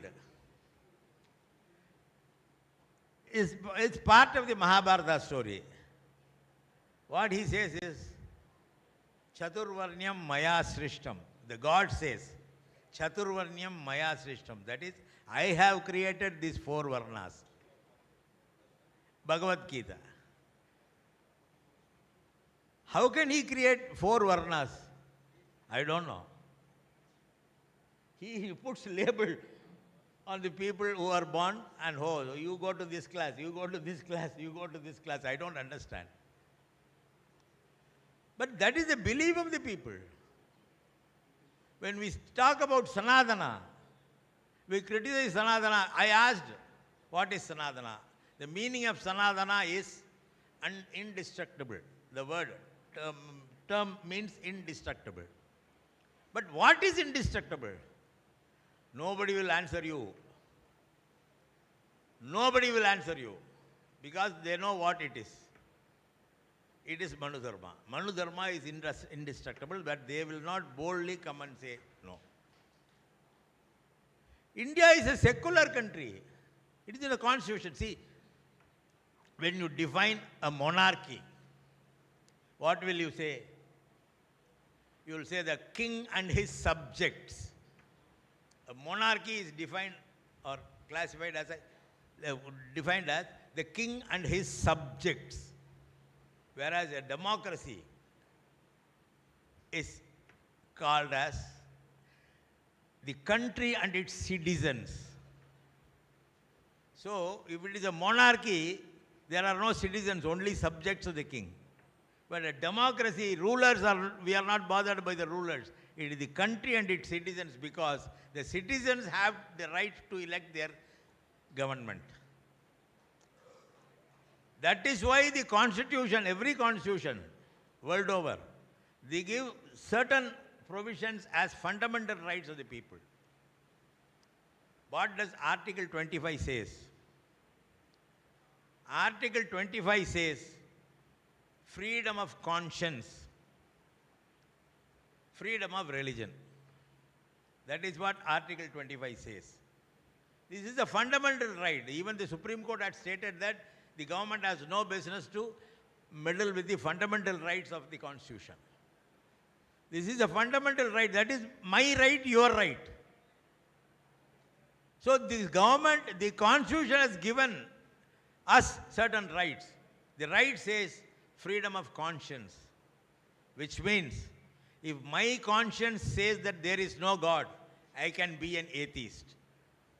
If my conscience says that there is only one God, I can follow it. If my conscience says that I can follow this religion, that religion, or the other religion, I can do it. Nobody can question. The government has no role to question that. That is our constitution. But calling this as a Hindu nation, I don't understand how they can call this as a Hindu nation. This was never a Hindu nation. It was what I see from the history is, it was either a Saivite nation, Saiva religion, or a Vaishnava religion, Vaishnavite religion. And there are many religions which was started in India against this so-called Hindu religion. The Buddhism, the Jainism, the Sikhism, the Sarvaham, the Ashivagam, all these religions were against this religion because of the foolishness in this religion. The unscientific method to divide people is only in this religion. I have seen some Bengali translation of Tandai Periyar. I must appreciate one Bengali scholar, Raja Ram Mohan Roy, because he fought for abolition of sati, one thing. Secondly, in Calcutta, during the British rule, the people there, you know what people I am talking about, wanted a Sanskrit university. The British government wanted to set up a university, and those people had wanted a Sanskrit university. Raja Ram Mohan Roy wrote to England, the British Queen, saying that don't bring a Sanskrit university here. You bring a university which teaches English, because what is there in Sanskrit? Is there any mathematics, any science? Nothing. It talks about the life in this world and the upper world. It talks about other things which are not human. So don't bring Sanskrit university and make your citizens, because we are under British rule, make your citizens, your young citizens as fools and idiots. That is what Raja Ram Mohan Roy wrote. And he fought for sati and got victorious, and sati was abolished. We had a story here, Chilappadigaram, where the hero Kovalan was killed by the wrong judgment of the king. His wife Kannagi went to the court, fought with the king, proved that the king is wrong. And the king, Pandya king, fell down and died, lost his life. That story can be possible here, but not in the north. If Kannagi was there in the north, he would have been put to death along with her husband, Kovalan. That would have happened. And now, after so many years, this unity I like, and it should expand, because the people who were forcing these foolish things have taken the government in their hands. The government is with them. So they are trying to make us fools once again. They are doing everything to take this country back 200 years, 300 years, 400 years. So now it is the time for us to strongly work and defend our of rationalism, because rationalism is the one thing which makes a man as a man. Otherwise, you are not a man, you are not a human being. I am not a human being. I can either be a Sudra, or a Kshatriya, or a Vaisya, or a Avarna. I cannot be a human being. I cannot go on the streets where the upper caste people are living. I cannot walk on the streets where upper caste people are living. I cannot talk ill about gods. I cannot say that Pushpa, before the US or any other country finding airplanes, 2000 years back we found the airplane. We cannot deny that.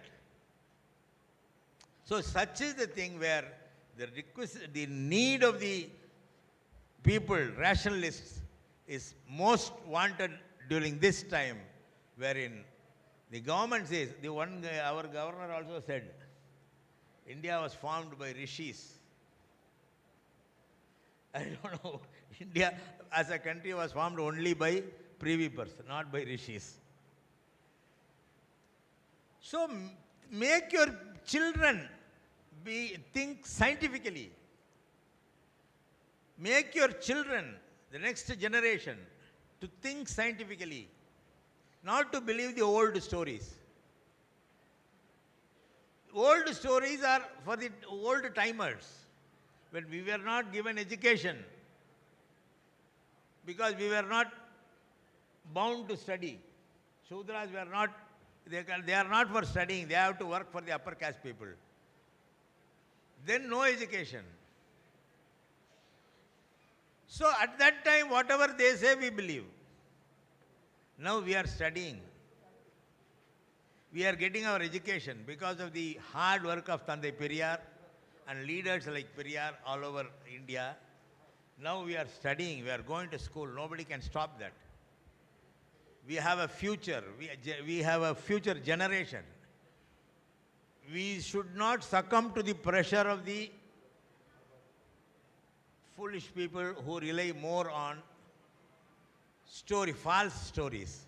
So at this point of time, I am happy that this conference is being conducted in Tamil Nadu, and I have seen many leaders, many writers who have translated the books of Periyar into various languages. I think about 16, 17 states representatives are taking part in this conference.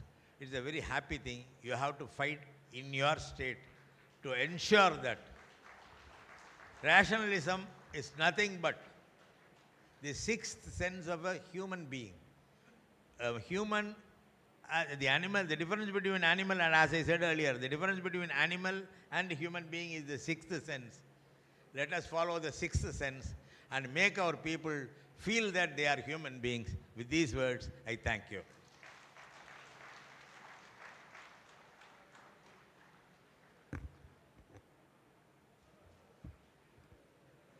Very thought-provoking speech by our Ayya TKS Elangovan. Now, I would like to invite the youngest person among us. He is just 2 years old.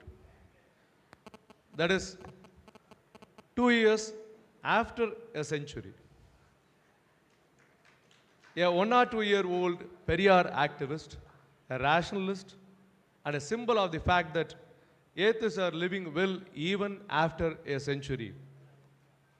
I would like to invite our beloved Pottanur Shanmugam Ayya to the dais, please. He is the president of our Periyar Self-Respect Propaganda Institution. We can proudly say that there are a lot of young people like him in our organization.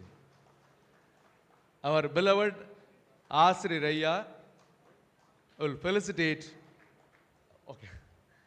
will like to felicitate our Pottanur Shanmugamaya. So I request our President of FIRA, Dr. Narendra Nayak, to felicitate Ayya Pottanur Shanmugam.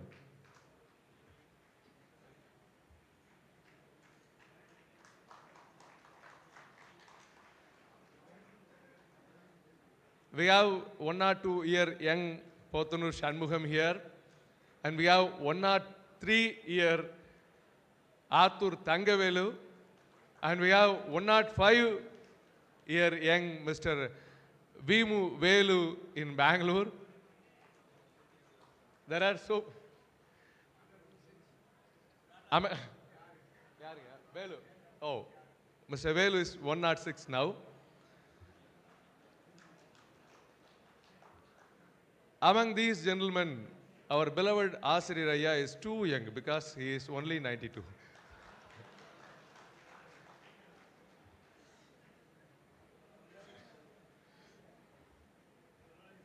நன்றி. பெருமகிழ்வோடு நம்முடைய பெரியார் சுயமரியாதை பிரச்சார நிறுவனத்தினுடைய தலைவர் போத்தனூர் சண்முகம் ஐயா அவர்களுக்கு இந்திய பகுத்தறிவாளர் கூட்டமைப்பினுடைய தலைவர் பேராசிரியர் நரேந்திர நாயக் அவர்கள் சிறப்பு செய்திருக்கிறார்கள்.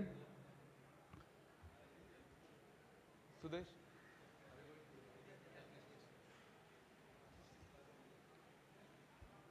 Dear delegates,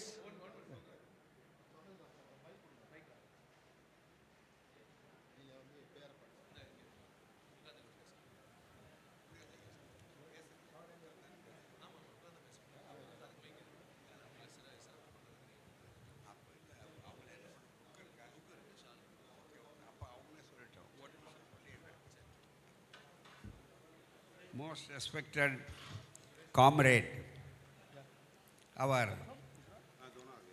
FIRA President Thiru Narendra Nayak avarale, and the General Secretary of the FIRA, Dr. Sudesh Godey Rao avarale, வரவேற்புரையாற்றிய நம்முடைய மாநில பகுத்தறிவாளர் கழகத்தினுடைய தலைவர் தமிழ்ச்செல்வன் அவர்களே, இந்த நிகழ்ச்சியிலே சிறப்பாக உரையாற்றிய கவிஞர் கலிப்பூங்குன்றன் அவர்களே, மேனாள் நாடாளுமன்ற உறுப்பினர், திராவிட முன்னேற்ற கழகத்தினுடைய செய்தி தொடர்பாளர், அருமை சகோதரர் K. இளங்கோவன் அவர்களே, தொழிற்சங்கத்தினுடைய முக்கிய செயலாளரும், திராவிட முன்னேற்ற கழகத்தினுடைய தொழிற்சங்க முக்கிய செயலாளரும், மாநிலங்களவை உறுப்பினருமான அருமை பகுத்தறிவாளர், சுயமரியாதை வீரர் சாக்கோட்டை சண்முகம்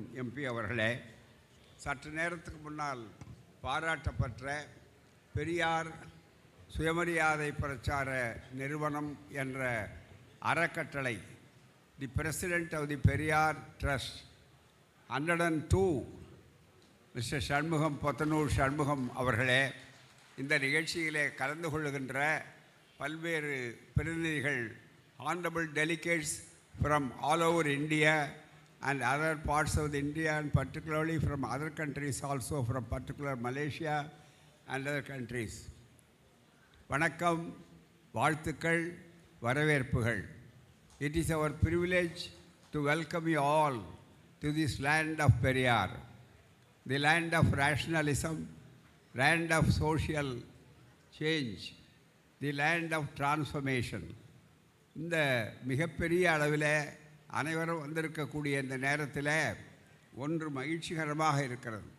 நம்முடைய பகுத்தறிவாளர் கழகம் FIRA என்று சொல்லக்கூடிய இந்த அமைப்பு இந்தியா முழுவதும் இருக்கக்கூடிய பலரையும் இணைத்து சிறப்பாக வந்திருக்கக்கூடிய ஒரு அற்புதமான மனிதநேய மாந்தநேய ஒரு அமைப்பாகும். அதனுடைய அடிப்படையிலே தான் இங்கே இருந்து எனக்கு தமிழ்நாட்டில் இருக்கிறவர்கள் மட்டுமல்ல, தமிழ்நாட்டிலே ஒரு மக்கள் இயக்கமாக தந்தை பெரியார் பகுத்தறிவாளர் கழகத்தை அமைத்திருக்கிறார்கள். A mass movement in Tamil Nadu. That is a unique feature of Tamil Nadu, the land of Periyar, the land of rationalism. அந்த முறையிலே வருகிற போது இன்றைக்கு இங்கே அருமையாக வந்திருக்கிற அந்த பிரதிநிதிகள், பேராளர்கள், டெலிகேட்ஸ், அவர்கள் எந்தெந்த மாநிலத்திலே வந்திருக்கிறார்கள் என்று கேட்டால் உங்களுக்கெல்லாமே வியப்பாக இருக்கும். கேரளாவிலே இருந்து வந்திருக்கிறார்கள். பெரியாரின் மண்டை சுரப்பை உலகு தொழுகிறது என்பதற்கு மிகப்பெரிய அடையாளம். கர்நாடகாவிலே இருந்து வந்திருக்கிறார்கள். ஆந்திராவிலே ஆந்திராவிலிருந்து வந்திருக்கிறார்கள். தெலங்கானாவிலிருந்து வந்திருக்கிறார்கள். மகாராஷ்டிரத்திலே இருந்து பிரதிநிதிகள் வந்திருக்கிறார்கள். ஒடிசாவிலே இருந்து வந்திருக்கிறார்கள். அஸ்ஸாமிலே இருந்து வந்திருக்கிறார்கள். டெல்லியிலே இருந்து வந்திருக்கிறார்கள். பஞ்சாபிலே இருந்து வந்திருக்கிறார்கள். அருமை சகோதரர்களை பார்த்திருப்பீர்கள். பஞ்சாபிலே இருந்து வந்தவர் தான் அங்கே எழுதுகிற கருத்தைத்தான் இங்கே பாராட்டப்பட்டு ஒரிசா அவர்களுக்கெல்லாம் பரிசு வழங்கப்பட்டிருக்கிறது. புத்தகம் பாராட்டு வழங்கி இருக்கிறது. அதே போல் உத்தரகாண்டில் இருந்து வந்திருக்கிறார்கள். குஜராத்திலிருந்து வந்திருக்கிறார்கள். அதுதான் அங்கே பிரதேசத்துவம் இருக்கிறது. அதே போல் உத்தரப்பிரதேசத்தில் இருந்து வந்திருக்கிறார்கள். ஹரியானாவில் இருந்து வந்திருக்கிறார்கள். மேற்கு வங்கத்திலிருந்து பிரதிநிதிகள் வந்திருக்கிறார்கள். மத்திய பிரதேசத்தில் வந்திருக்கிறார்கள். மலேசியாவிலிருந்தும் இங்கே பேராளர் வந்திருக்கிறார். ஆகவே இது ஒரு அற்புதமான உலகத்தை ஒன்று சேர்ப்பது. புரட்சி கவிஞர் பாரதிதாசன் அவர்கள் தந்தை பெரியார் அவர்களை பற்றி சொன்னதை எல்லோரும் எடுத்து சொல்வார்கள். தந்தை பெரியாரை தொண்டு செய்து பழுத்த பழம், தூயதாடி மார்பில் விழும், மண்டை சுரப்பை உலகு தொழும் என்று சொன்னார்கள். அப்படிப்பட்டவர்கள் இந்தியா முழுவதும் வந்திருக்கிற அவர்களை பாராட்டுகிறோம். ஒவ்வொருவராக இங்கே வரும்போது இந்த பேராளர்கள் they will come here. All the delegates, mainly from other states, are to be felicitated. We extend our hearty welcome to them, and we wish that their movement in their own states must grow. Always a very strong movement, because this is above politics. This is not a political movement. This is a social movement which stands for a new change and new world. Let us be. Now they are going to present the delegates, and we will start the other felicitations and the special address later on. Thank you. You are most welcome.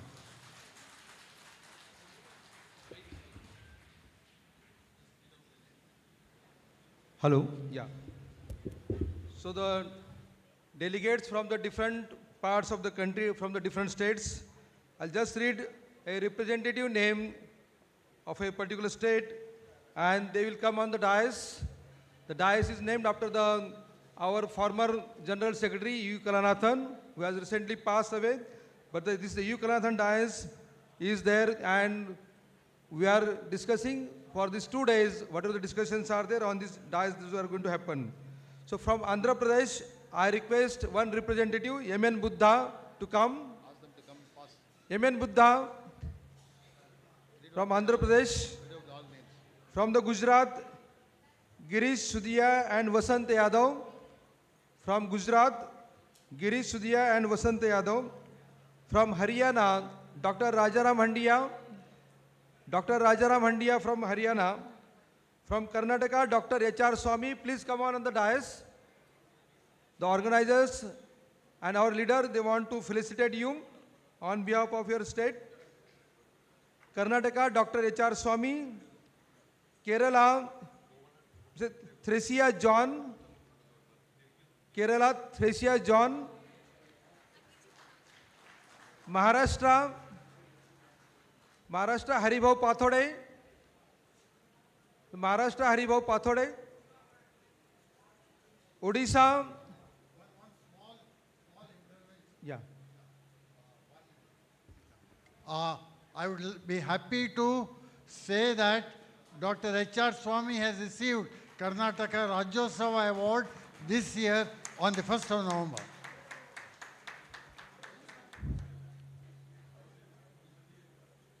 From Odisha, Basanti Acharya. From Punjab, Ram Kumar and Advocate Harinder Lally, both will come. From Punjab, Ram Kumar and Advocate Harinder Lally. From Puducherry, Siva Veeramani. Puducherry, Siva Veeramani. From Telangana, Ishwar Lingam. Telangana, Ishwar Lingam. From Uttarakhand, Manish Kumar. Manish Kumar from Uttarakhand. And there is international representation from Malaysia, Govind Swami Munnuswamy, who represents the Periyar International from Malaysia.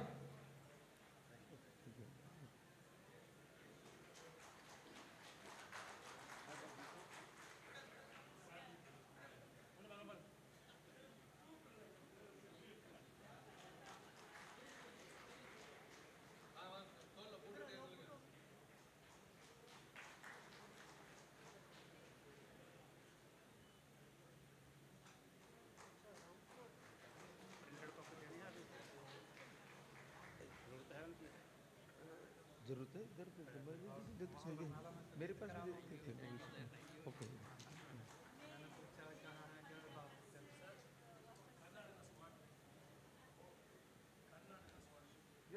Karnataka, Dr. H.R. Swami. Yeah. H.R. Swami. So now I think.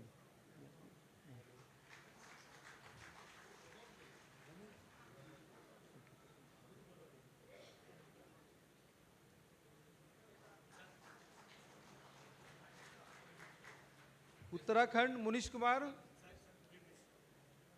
All are there. No? From Malaysia, yeah. Dr. Govind Swami, Munnuswamy. Yes, sir.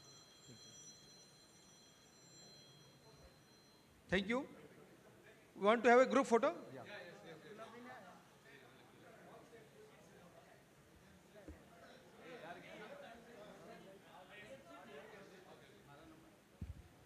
Mr. Anbalagan from Malaysia.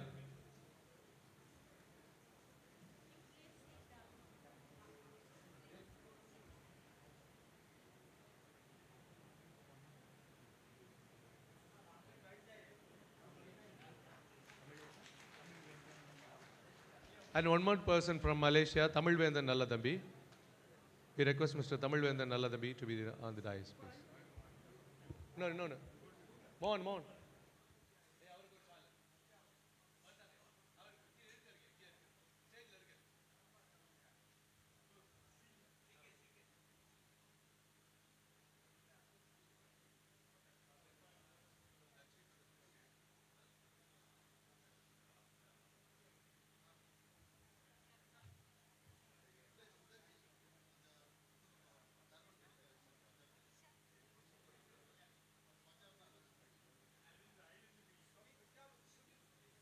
Sumit Singh from Punjab.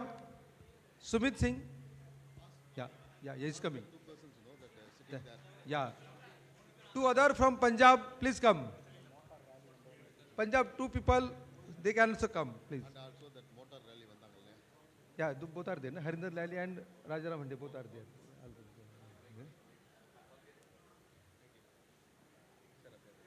Yeah.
Hello. Yeah, here in this, the dais, Advocate Harinder Lally from Punjab and Dr. Rajaram Handiya, okay, they travel all the long distance from Punjab Sunam to Trichurapalli on the motorcycle. So they are the world recordists. Last year also they took the ride throughout the India, Nepal and Bhutan. And this year also they attending this particular conference on the motorcycle only. So congratulations to both of them. And this rally is for the development of the scientific temper.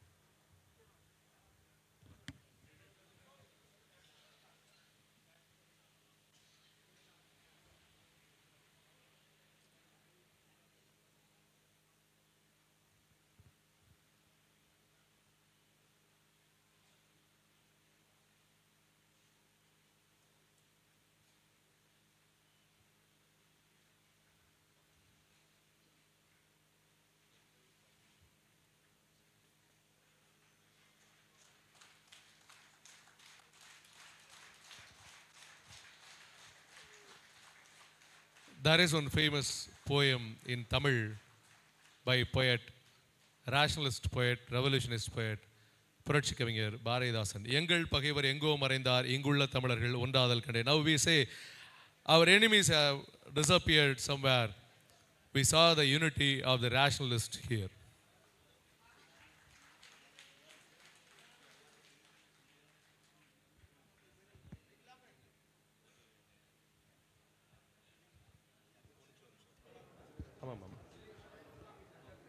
Before the speech of our Asiri Raya, on behalf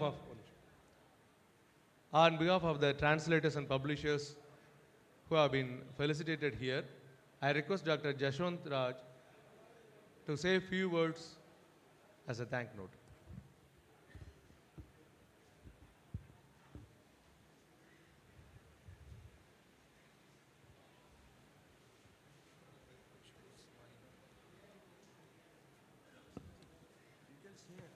Gone through your paper, just use up to this.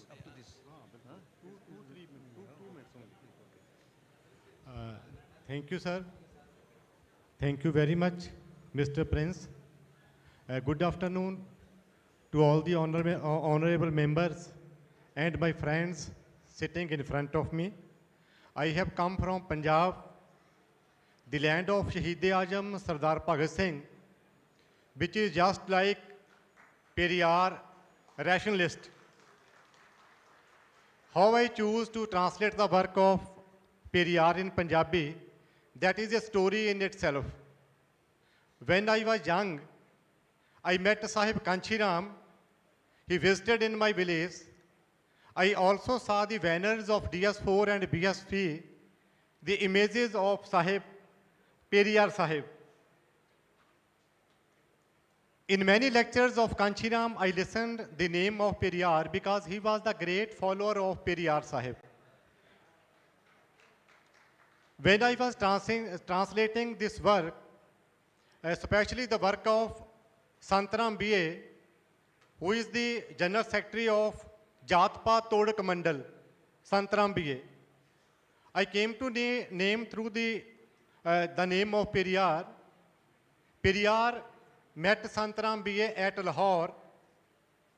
Santaram asked a question to Periyar, the very important question.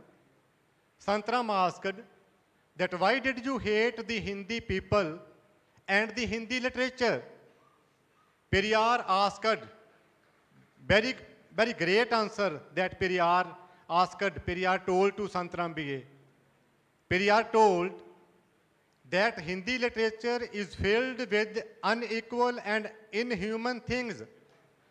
Then why I love this language? And when I read all these things, and especially when I read the book edited by Dr. Veeramani, the collected works of Periyar, I started to translate this book in Punjabi. There was a great relationship between Punjabis and the Dravidian people. We are celebrating here the 100th anniversary of Vakam agitation. There was a great agitation, Vakam agitation.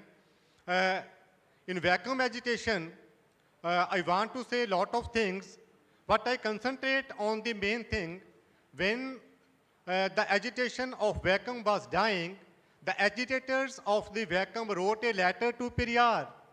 Periyar reached there with his companions and took a command of this agitation in his hand.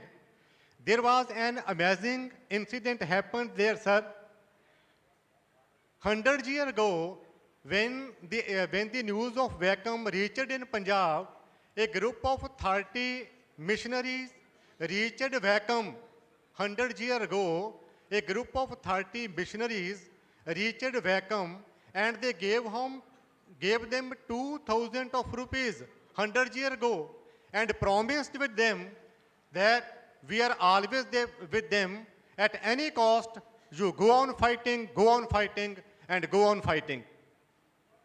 From this agitation, when people ask the question, when the people ask questions, the local leaders of the upper caste oppressed them. And what we are seeing in the present scenario, when our people are asking questions, they are sitting in jails.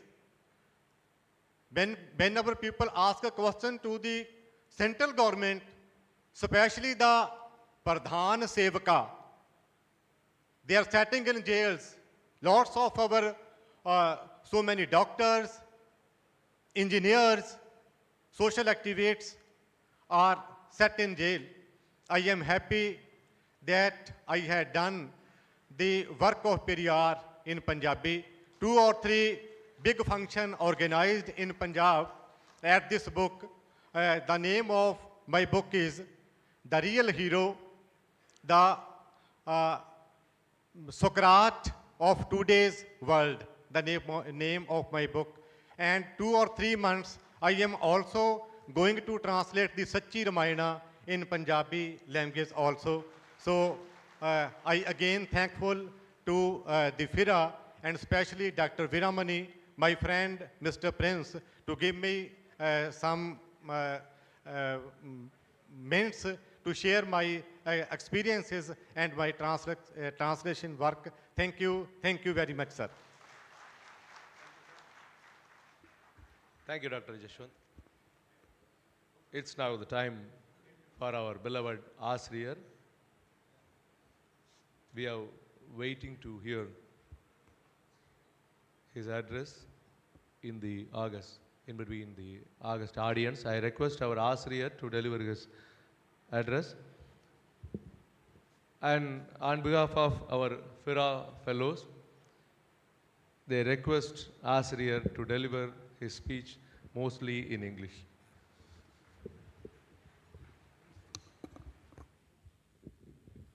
Thank you. Thank you, our fine delegates. You are most welcome. Any time, many times, because you have come to the land of Periyar. And we are very, very happy to welcome you, to thank you for your wonderful presentation. Periyar doesn't belong only to us. Periyar belongs to the whole humanity. This has been proved here. Periyar means not an individual, not an institution. Periyar means a great arm to fight for the injustices, social injustices, to create a new world, a world of rationalism, a world of equality, a world of self-respect. நண்பர்களே, பெரியார் தமிழ்நாட்டுக்கு உரியவர்கள் மட்டுமல்ல, பெரியார் இந்த அகிலத்துக்கே உரியவர் என்ற காரணத்தால் தான் இங்கே மிகப்பெரிய அளவிலே நண்பர்கள் எல்லாம் கலந்திருக்கிறார்கள். அவர்களெல்லாம் பார்த்தீர்கள். அவர்கள் பிரதிநிதிகள். என்ன 2 பேர் 4 பேர்னு அவ்வளோதான் காட்ட முடியும். They are delegates. It is very delicate for our enemies. When they see the delegates, I hope you can distinguish between them. So this is a very red letter day in our annals. This will always be remembered as an historical deal, because bodily, physically, Periyar is no more. But intellectually, rationally, culturally, Periyar is everywhere to the whole world, to the whole sea of humanity, because he is symbol of rationalism. When somebody called our leader Periyar as a social reformer, he refuted it. He didn't accept. No, I am not a social reformer. I am a social revolutionist. That was his answer. But his revolution is a armed-less revolution. He never advocated violence. He appealed to reason. He appealed to rational people. He appealed to the humanity. Rationalism and humanism unites us. You have seen this from various states of India. India, that is Bharat, shall be a union of states. That is the constitution. And all our MPs are here and there. They have recently, they have taken the day, Constitution Day. This is a constitutional day when they want to observe the preamble. Very hard, very difficult. In spite of swimming against the current, our Baba Sahib, Dr. Ambedkar, which is an allergy. The name itself is very allergy for somebody, but the name itself is a medicine for many people. This is the wonderful achievement. And here, all our honorable distinguished members here, our Shanmugam is here, our former member Ilangovan is there, other members are there, all the authors are here, writers are there, creators are here, and for everybody, we are bound by this constitution. Constitution, yes, that is written by our committing draft. In this, we the people of India have solemnly resolved to constitute India. We the people, not the king, not anybody outside, not from the paradise, but only from among the people who have created this one. Not an unforeseen, unseen forces, but only people. People created it. In that, here the sovereign, socialist, secular, democratic republic, and to secure to all its citizens. Justice social, economic and political. Equality, liberty of thought, expression, belief, faith and worship. Equality of status and opportunity, and to promote among them fraternity, assuring the dignity of the individual. And later on, this was the original thing. Of course, the secularism may be added later on. Just like that, two words were added later on. பின்னாலே இந்த பீடிகையில் சேர்க்கப்பட்ட 2 வாக்கியங்கள் உண்டு. இந்த மாநாட்டில் எல்லாரையும் அணைச்சிருக்கோம். இந்தியாவே வந்திருக்கு, உலகமே வந்திருக்கக்கூடிய அளவிற்கு பல நாடுகள், பற்பல நாடுகளிலிருந்து வந்திருக்கிறோம்னு சொன்னால் இதை கவனிக்கணும் மிக முக்கியமாக. Who is the real promoters of this constitution? Who is the real guardians of this constitution? Who protects, who destructs the constitution? This is a question. Those people must be identified, whether they are foes or friends. This is more important. I would like to say from this one, our brothers and sisters from all over India, all over the world, we will have to say here that fraternity, assuring the dignity of individual and very important, the unity and integrity of the nation. And he has completely, all our friends have told, who is upholding the unity and integrity of the nation? Only the rationalists, only the humanists, only the periyarists. யார் இந்த ஒற்றுமையை ஒன்றுபட்டு இருக்கிறார்கள் என்று காட்டுகிற போது பஞ்சாபிய நண்பர்கள் இங்கே இருக்கிறார்கள், கல்கத்தா நண்பர்கள் இருக்கிறார்கள்.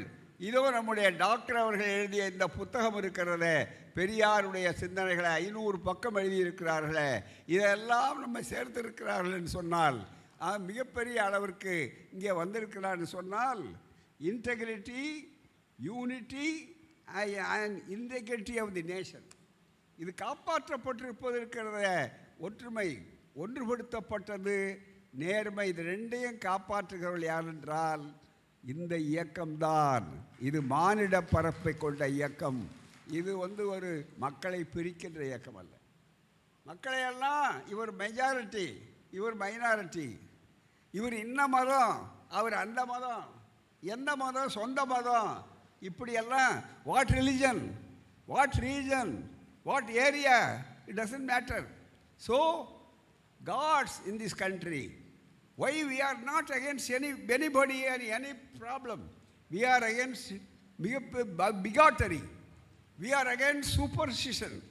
And it is very important to underline and important to say that gods in our country, gods, G-O-D, yes, gods, divide the people, divide us.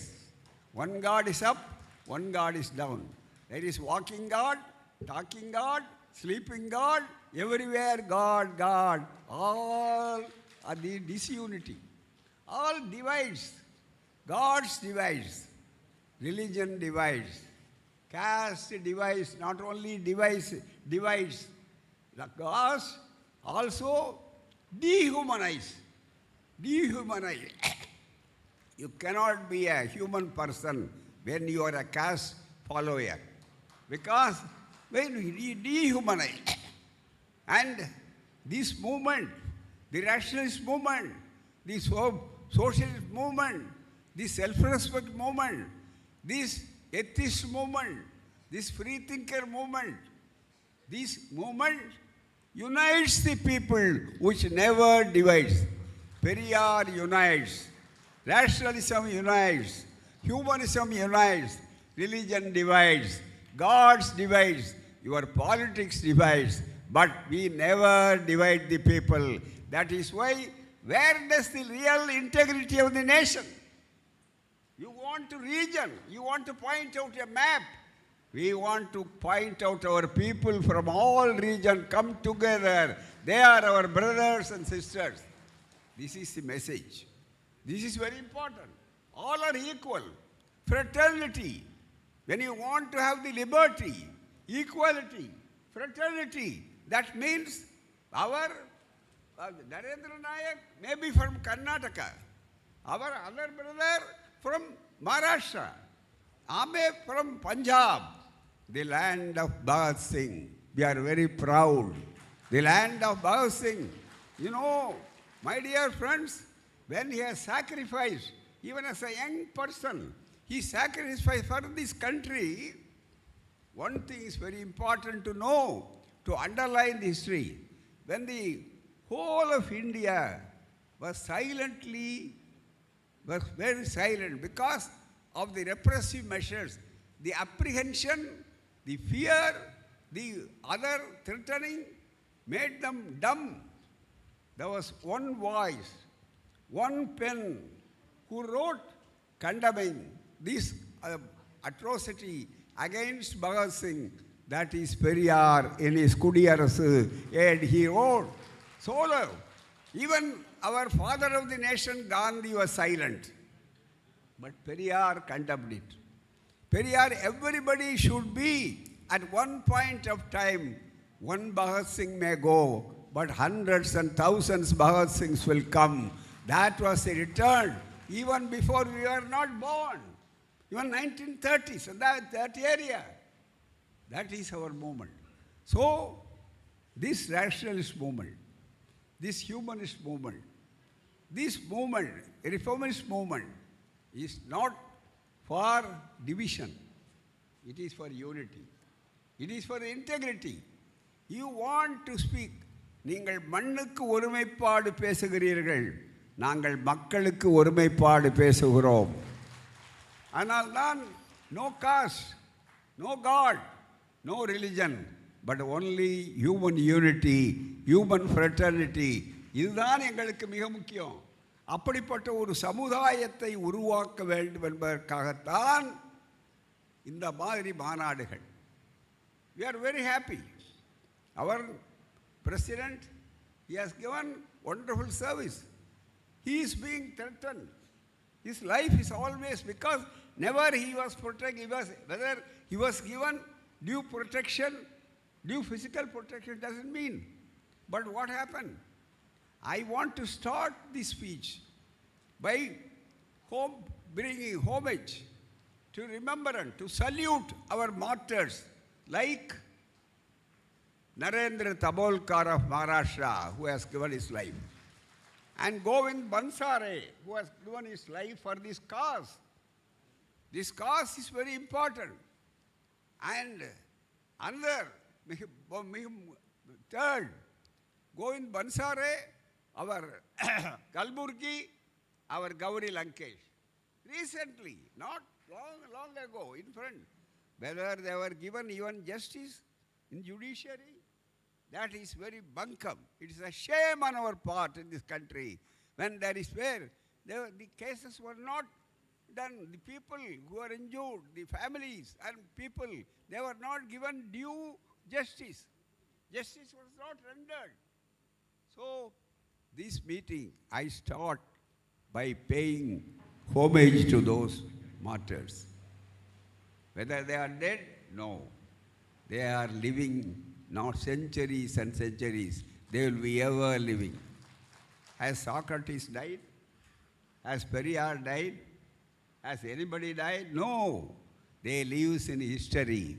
The history is a living example. They form part of the history. That is more important. The service, particularly those service which feels running against the current, is very important. எதிர்நீச்சல் அடித்து தங்களுடைய வாழ்க்கையை யார் நிலைத்து கொண்டிருக்கிறார்களோ நண்பர்களே, அவர்கள் மறைந்தவர்கள் அல்ல, நெஞ்சில் நிறைந்தவர்கள், என்றைக்கும் வாழக்கூடியவர்களாக அவர்கள் இருக்கிறார்கள். அதுதான் மிக முக்கியமானது. நண்பர்களே, அடுத்தடுத்த நிகழ்ச்சி இருக்கிறது. இதோ பேராசிரியர் சுபவீரபாண்டியன் அடுத்து பேசவிருக்கிறார்கள், மற்றவர்கள் இருக்கிறார்கள். We salute those who salute Periyar. That is more important. We thank Perfume, and due to my other commitments, I could not dare, but anyhow, I spoke through our other electronic media, and they were so kind enough. They have brought that award to me here, and they award it, I feel thankful, at the same time, humility. That is more important. I feel humbled by that. All this belongs to my leader, Tandai Periyar, who has made me, who has sculptured me as one of the leading disciples and lifelong student of Periyar. I thank particularly to our Manava Vikasa Vedika members, Samba Sevarao Garu, President, Yasan Murthy Garu, General Secretary, and Gupta Garu, Ramamani, Venugopal Garu, Varaprasad, Durga Prasad, Jainish, and they were kind enough, even with this award. Tamil our பழமொழி உண்டு, கரும்பு தின்ன கூலியான்னு. கரும்பும் கொடுத்திருக்கிறார்கள், கூலியும் கொடுத்திருக்கிறார்கள் தின்பதற்காக. That proverb, our Telugu friends, I used to say, whether you want to give some more fees for eating the karumbu. Very important. Sugar cane. Sugar cane is very, very sweet. Anybody will like to eat sugar cone, munch sugar cone. And sugar cane, you have given the sugar cane. For that, you have given the salary also, coolie also for that. Thank you. It all belongs to shows your magnificence, your great service beliefs. Not because as an individual, but because I am a disciple of Periyar. Because I carry the mission of Periyar. You have done, with your kind permission, I give this 10,000 to all the Periyar world, which is a very, very big project, and which is going to 100 crores it costs. The statue will be 95 feet, and the pedestal will be more than 40 feet. There will be a huge, just like Disneyland, it is being done. Tomorrow you are going to visit that area. All our other delegates and all this, you could see that one. So we are collecting money. For this amount will also be there. So many bricks will be from your people. So your contribution, with your permission, kind permission, I thank you profusely. Last but not least, Nanbarhale, you have seen this one. When Periyar started it, you know what kind of opposition? No leader in the world fought against this casteism, against the superstition, against the slavery of women. And all these things when Periyar used to address every day, even when he meet his 95th year, very recently, half a century has gone. But night soil in a eggshell, they have filled up the night soil. I am very sorry to know. You will have to know. It was thrown on Periyar when he was addressing the public meeting. Periyar never stopped his speech. He never time to all this clean that one. You and I may not do that. But Periyar, he never doesn't care for that. With his shawl, he has closed it and continued his speech, continued the tirade. And that kind of Periyar, now Periyar is honored. Periyar is honored everywhere. He has gone to various states. He has gone to Uttar Pradesh delegates have come here. And more than Uttar Pradesh delegates, they have proved it in spite of various other things. What recently, not from a political point of view, they have built the Rama and they have had road shows, God shows, all shows there. In spite of your road shows and God shows, what was the result of the verdict even in the Ayodhya constituency last time? That is the answer. So, our point of view is not political angle. It is from a social change article. That is why I welcome, as a student of Periyar, we welcome, the land of Periyar welcomes you. All our brothers, whether they are from Kashmir to Kanyakumari, whether they are from Assam to other, we are one and indivisible. Let us all be fraternal people. And once again, I repeat and reiterate we will be one together.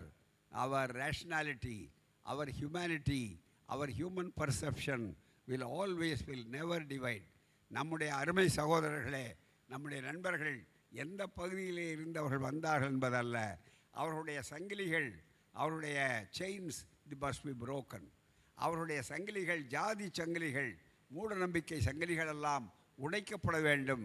We will break the chains and make them free people so that we could embrace all. The land never may divide.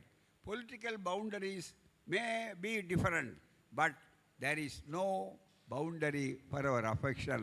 There is no boundary for our relationship. So you may be from Punjab, you may be from West Bengal, you may be from Gujarat, but we are one and indivisible when we are traveling to create a new world of rationalism, new world of equality, new world of... Thank you very much. We will meet you elsewhere. Okay, thank you.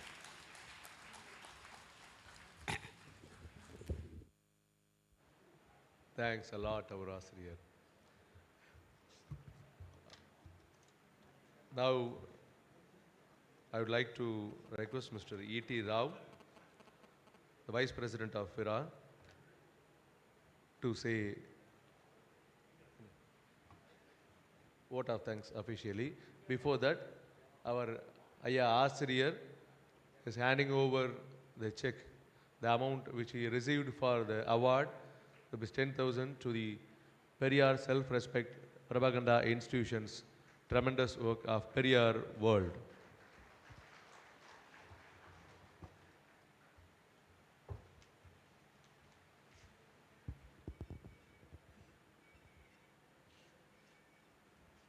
Good afternoon. Jai Insan. We are all Insans as per the today you took the message. This part won't be over, the inaugural session will be over only unless we thank the people who has encouraged us. I thank the students and the members of this complex, this Periyar Centenary Educational Complex, who has arranged all these meetings, all the very, very well decorated, and this was also conference venue last 3 meetings ago. I thank the rationalist movement, that is the Rationalist Forum of Tamil Nadu, who has accepted the offer of FIRA, that it is this diocese dedicated for U. Kalanathan, who has worked more than 40 years for this movement. This is the voice of our leaders we have taken. We are very proud to be here. We are all who have come here. They're sitting silently to listen. They've come from different parts of India to listen to the voice and carry some message, though that what is happening here, what we will take, and what we will do in our life. Sir Veeramani sir, the torch bearer of Periyar, at the age of 91, his voice is so thrilling. His wonderful speech impacts everyone, that we want to be the disciple of Periyar like him. He inspires. You have to carry this message. I thank to Veeramani sir. He has the contribution, the Periyar world, because of whom we are all sitting here. Our great Narendra Naik, our leader of Federation of Indian Rationalist Association, he has lot of courage. The Dabalkar and other 3 were murdered. Still then he was in the list. Without any fear, without anything, he is moving around the world, moving around the country, attending all the meetings throughout the year. 365 days he is dedicating for the people, for this movement, to speak the truth and be rationalist. This is his leadership, and he is working as a president for the last 2 decades. Our secretary, Ghoderao sir, he has presented the report, what we have done, what is our aims and objectives, what we are doing here. He is also attending throughout the country, whoever calls this purpose. our MP, TK's Elangoban, he told so many good things, no fear at all. There is no Ramayana, no Mahabharata, it is only stories. And most of the people, this country, this administration of the country, they divide the country. This religion divides the country. So it's very thankful, the ex-MP and also presently working for DK. And he is the most courageous man of these MPs of the 547 MPs. So I thank him that he is also very much courageous, and it is in Tamil Nadu. I want to say all these people, please take a session of the parliament members so that they can understand what is religion, what is not, what is rationalism, the religion and this casteism that divides the country, that this rationalism that unites the country, unites the people, and they work for the country. And this region, there is economical retardation because of the division of the religion and casteism. For one thing I want to tell you, from the very beginning, when I was studying in 5th class, I never prayed any God. I did not believe in God, and I am the atheist. When I came to know our sir, Sanapati sir, he brought me to this forum, and then I could know that there is such organization in India, and we are rationalists, we are free thinkers, we are able to speak freely. This constitution has given us the right to do anything, right to do as per our will, not as per the will of the leaders who are elected by the people, by the wrong, and they elected somehow or other. They are not our leaders. They are dividing the country. They want vote. They want only politics and okay. So I will, other MPs who also come, they have delivered their speech, and mostly I thank the publishers of different languages. They have translated various activities, various books, and in almost who are not present also, they publish so many things, and this is the message to all the country people in the different languages. I thank each and everyone. It is already, we are running late by more than 1 hour. Let us see that we should not move from there, and the next session will start immediately. Thank you very much. Jai Insan.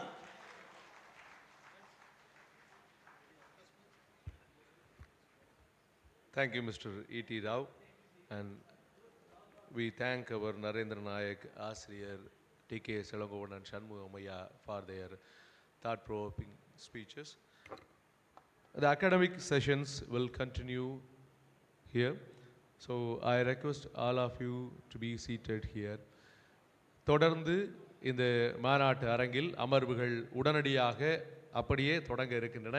எனவே தோழர்கள் முழுமையாக அமர்ந்து இந்த நிகழ்வுகள் சிறப்பாக அமைய ஒத்துழைக்குமாறு அன்போடு கேட்டுக்கொள்கிறோம். அடுத்த அமர்வின் சிறப்புரையை ஆற்ற இருக்கிற பேராசிரியர் சுபவீரபாண்டியன் ஐயா அவர்களை அன்போடு மேடைக்கு அழைக்கிறோம்.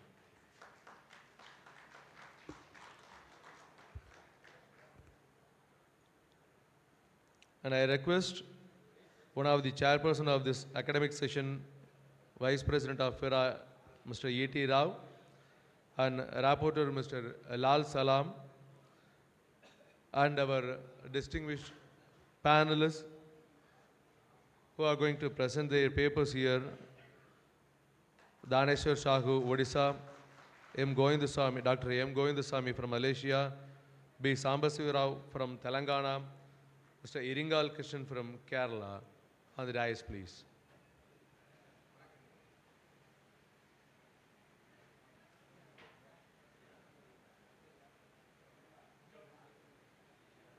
இந்த அமர்வு தந்தை பெரியார் அவர்கள் தொடங்கிய சுயமரியாதை இயக்கத்தினுடைய 100ஆண்டு விழாவை ஒட்டிய அமர்வாக அமைய இருக்கிறது.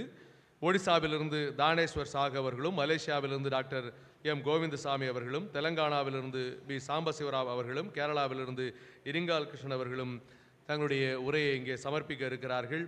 இந்த நிகழ்வினை கேரளாவிலிருந்து நம்முடைய மைத்ரி பப்ளிகேஷன்ஸினுடைய உரிமையாளர் தோழர் லால் சலாம் அவர்கள் ஒருங்கிணைப்பார்கள். இந்த அமர்வை என்னோடு இணைந்து இந்திய பகுத்தறிவாளர் கூட்டமைப்பினுடைய துணைத் தலைவர் ஐயா ஈ.டி. ராவ் அவர்கள் தலைமையேற்க இருக்கின்றார்கள். சிறப்புரையினை திராவிட இயக்க தமிழர் பேரவையினுடைய தலைவர் மாண்புமிகு பேராசிரியர் சுபவி அவர்கள் சிறப்புரை வழங்க இருக்கிறார்கள். தோழர்கள் தொடர்ந்து இந்த நிகழ்வில் பங்கேற்று சிறப்பிக்குமாறு அன்போடு கேட்டுக்கொள்கிறோம். Mr. Iringal Krishnan from Kerala, Mr. Sambasivarao from Telangana,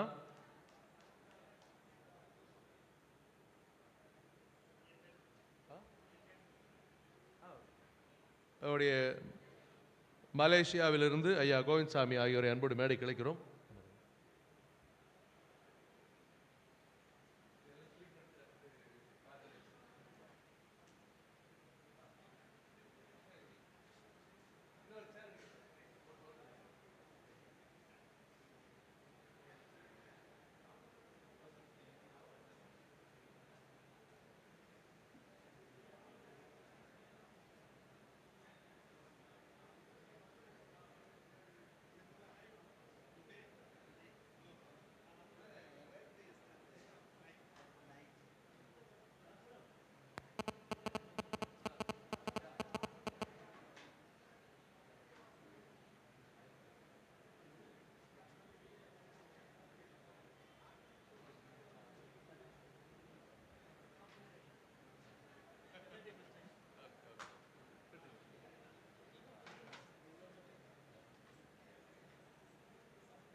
அனைவருக்கும் அன்பான வணக்கம்.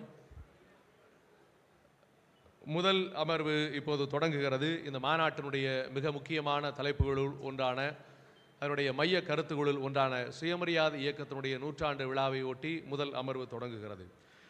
The first academic session with the sub-theme of Centenary of Periyar Self-Respect Movement. This session will be chaired by Mr. E.T. Rao and myself. I request Mr. E.T. Rao to deliver his chairperson address.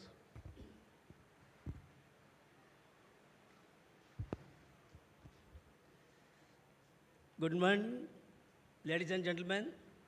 We have come to start our panel session.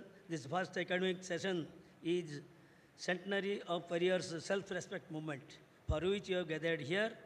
And I will not, we are running late by more than 1 hour, so we had allotted 90 minutes. Instead of, I request all the panelists, all the paper submission should be done within 5 minutes. I will request everyone so that the program will not be disturbed, the entire day will be disturbed. Please, my request is please stick up to your time, 5 minutes each, and did not read, just summarize and say the message. Give the message to the audience who are here to come to listen to you. So now I request one by one. First,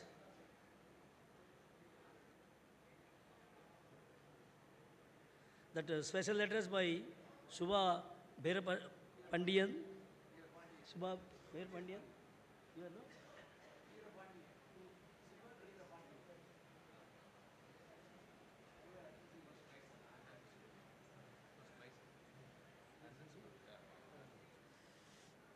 First, I request Prince Andreas Periyar to come and speak something regarding this topic. The topic is Centenary Periyar's Self-Respect Movement. Thank you, Mr. E.T. Rao.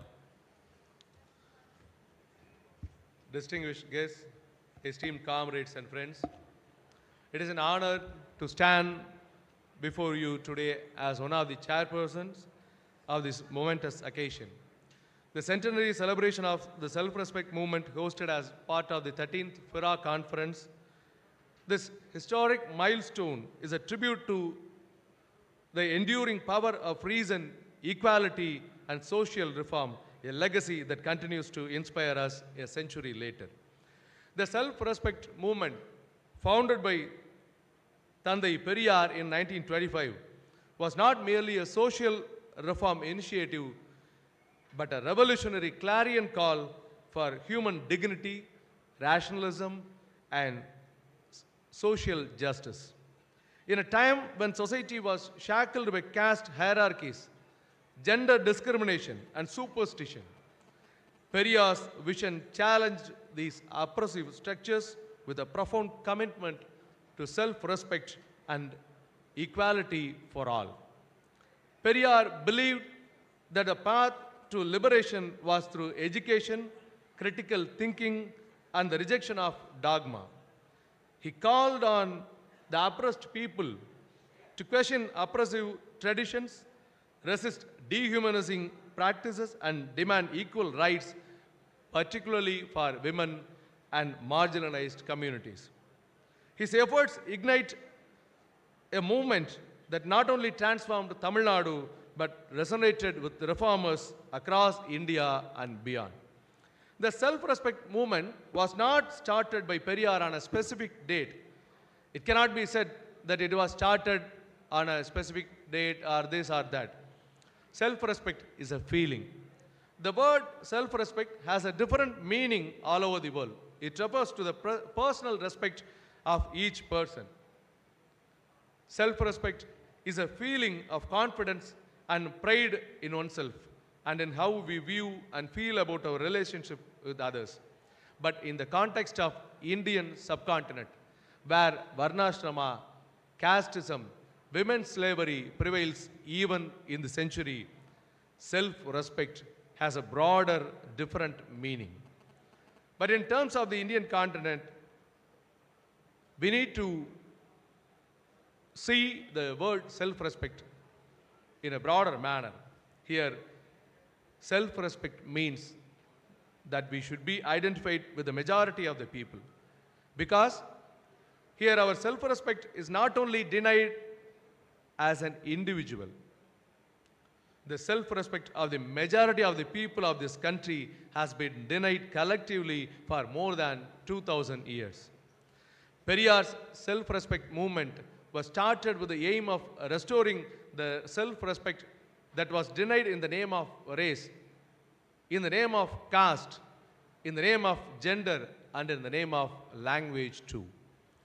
As I said earlier, self-respect is a feeling.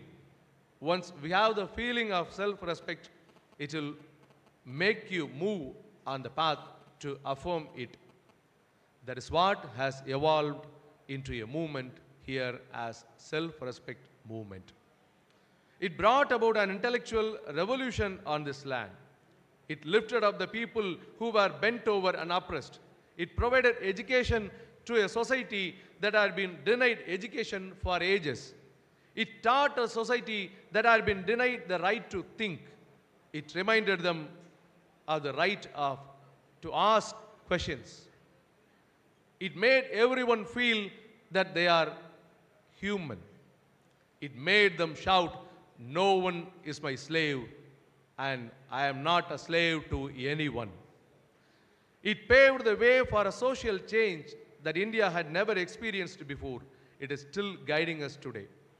Even 51 years after the passing of Thandai Periyar, our Tamilar Talaivar, Asiriyar K.Veeramani, continues to be the leader who is leading the self-respect movement with strength and innovative ideas for the contemporary era. As we commemorate this century, we must ask ourselves, what does the self-respect movement mean to us today? While the movement has achieved significant milestones, empowering women, challenging caste-based discrimination, and promote secularism, its principles remain profoundly relevant in our ongoing struggle against social injustice and regressive ideologies. We face more challenges, more challenges than ever before. In a world where misinformation often shadows facts, where division threatens unity, and where outdated prejudices persist, the values of self-respect movement call us on to action. They urge us to build a society where rational thought prevails, where diversity is celebrated, and where every individual, regardless of caste, gender, or creed, is treated with dignity and respect. As rationalists, our responsibility extends beyond commemorating history. We must carry forward this legacy by fostering critical thinking, advocating for equality, and standing resolutely against discrimination and superstition. Let us continue to educate, engage, and empower future generations, ensuring that the ideals of the self-respect movement remain a beacon of hope and progress. In closing, I would like to express my heartfelt gratitude to FIRA and Rationalist Forum for organizing this conference, bringing together like-minded people and organizations dedicated to advance rationalism and social justice. We have a leader who is still running at the age of 92. A sword given to this nation by Periyar. A shield given to the oppressed people. Our leader, our beloved Asriyar, is here. On this grand occasion, where our proud leader has been felicitated with the National Humanist Award by the Telangana Mana Vikasa Vedika, and on the century of self-respect movement, I conclude here by vowing to continue our journey under his leadership. Together, let us honor the legacy of Periyar's self-respect movement by committing to a future rooted in reason, equality, and compassion. By launching the self-respect movement, Thandai Periyar said, "This is a global movement." He said, "I may be starting in this country, but it will become a movement that is talked about all over the world, a movement that is needed globally." Let us do that. Let us bring this movement globally. Long live Periyar, long live Asriyar. Let's expand the self-respect movement. Let's spread rational thoughts. Thank you.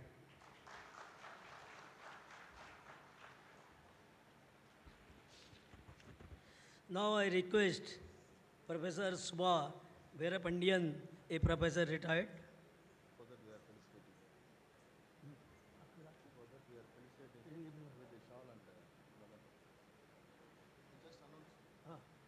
Now the speech of our Prince Andres Periyar is over. We want to felicitate Mr. Periyar by our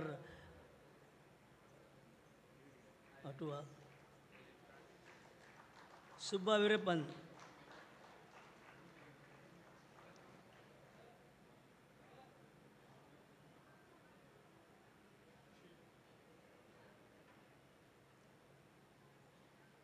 Subha Veerapandiyan, please come over here. I request Veerapandiyan. Sir, please come here and deliver your speech. I request everyone to be limited to their speech 5 minutes.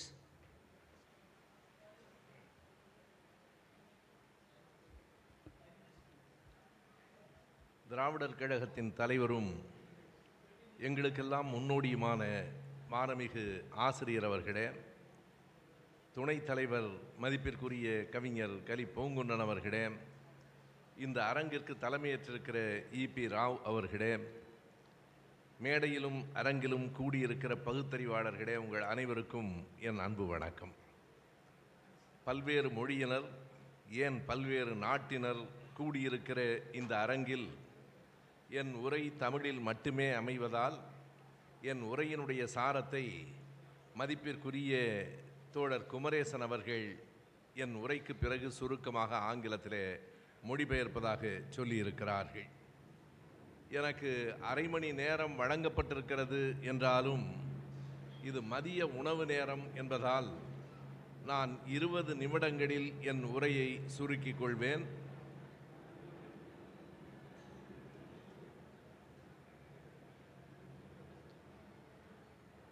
சுயமரியாதை இயக்கத்தின் நூற்றாண்டு என்பதை ஒட்டிய இந்த அரங்கம், உலகளாவிய இந்த அரங்கில் நாம் கருத்தில் கொள்ள வேண்டிய மையமாக இருக்கிற ஒரு செய்தியை மட்டும் உங்களோடு பகிர்ந்து கொள்ளப் போகிறேன். சுயமரியாதை இயக்கம் தொடங்கப்பட்ட 1925 என்பது இந்தியாவில் ஒரு விடுதலை உணர்வு முழுமையாக எழுந்திருந்த நேரம். காந்தியாரின் வருகைக்கு பிறகு அது கிளர்ந்திருந்த நேரம். இந்திய விடுதலைதான் முதலில், அதற்கு பிறகுதான் எல்லாம் என்கிற எண்ணம் துளிர்விட்ட நேரம். முழுமையான இந்திய விடுதலையை 1930க்கு பிறகுதான் காங்கிரஸ் இயக்கம் கோரியது என்றாலும் அதற்கான சூழல் கனிந்திருந்த நேரம் 1925. அந்த காலகட்டத்திலே தான் இந்திய விடுதலை முக்கியமானது, அரசியல் விடுதலை தேவைதான். ஆனாலும் சமூக விடுதலை இல்லாத அரசியல் விடுதலையால் பயனில்லை என்பதை முன்னுணர்ந்து இந்த சுயமரியாதை இயக்கம் தொடங்கப்பட்டது. இங்கே நம்முடைய ஆசிரியர் அவர்கள் பேசுகிற போது ஒரு செய்தியை குறிப்பிட்டார்கள். மதம் கடவுளை பிரிக்கிறது, மதம் மக்களை பிரிக்கிறது, கடவுள்களே மக்களை பிரிக்கிறார்கள், நாடுகள் மக்களை பிரிக்கின்றன. ஆனால் இந்த ஜாதி என்பது மக்களை பிரிப்பதோடு நிற்கவில்லை, மக்களை இழிவுபடுத்துகிறது என்று சொன்னார். அதுதான் மிக இன்றியமையாத குறித்து கொள்ள வேண்டிய செய்தி. கடவுளை விட, மதங்களை விட, நாடுகளின் எல்லை கோடுகளை விட எதை நாம் கவனத்தில் கொள்ள வேண்டும், எது நம்மை பிரிப்பதோடு நிறுத்தாமல் இழிவுபடுத்துகிறது என்று சொன்னால் அது ஜாதிதான் என்பதால் சாதி ஒழியும் வரை யார் ஒருவருக்கும் சுயமரியாதை இருக்காது.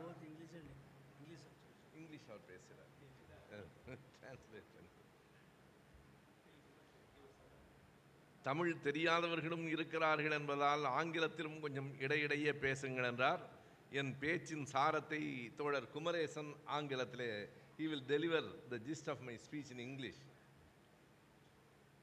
ஆகையினாலே சாதி இருக்கிற வரையில் யார் ஒருவனுக்கும் சுயமரியாதை இருக்க முடியாது என்பதை அடித்தளமாக கொண்டுதான் இந்த இயக்கம் தொடங்கப்பட்டது. அதற்கு மிக தெளிவாக ஐயா பெரியார் அவர்கள் காங்கிரஸ் கட்சியிலே இருக்கிற போதே ஒரு நிகழ்ச்சியை எடுத்து சொன்னார். அதை நான் குறிப்பிட வேண்டும்.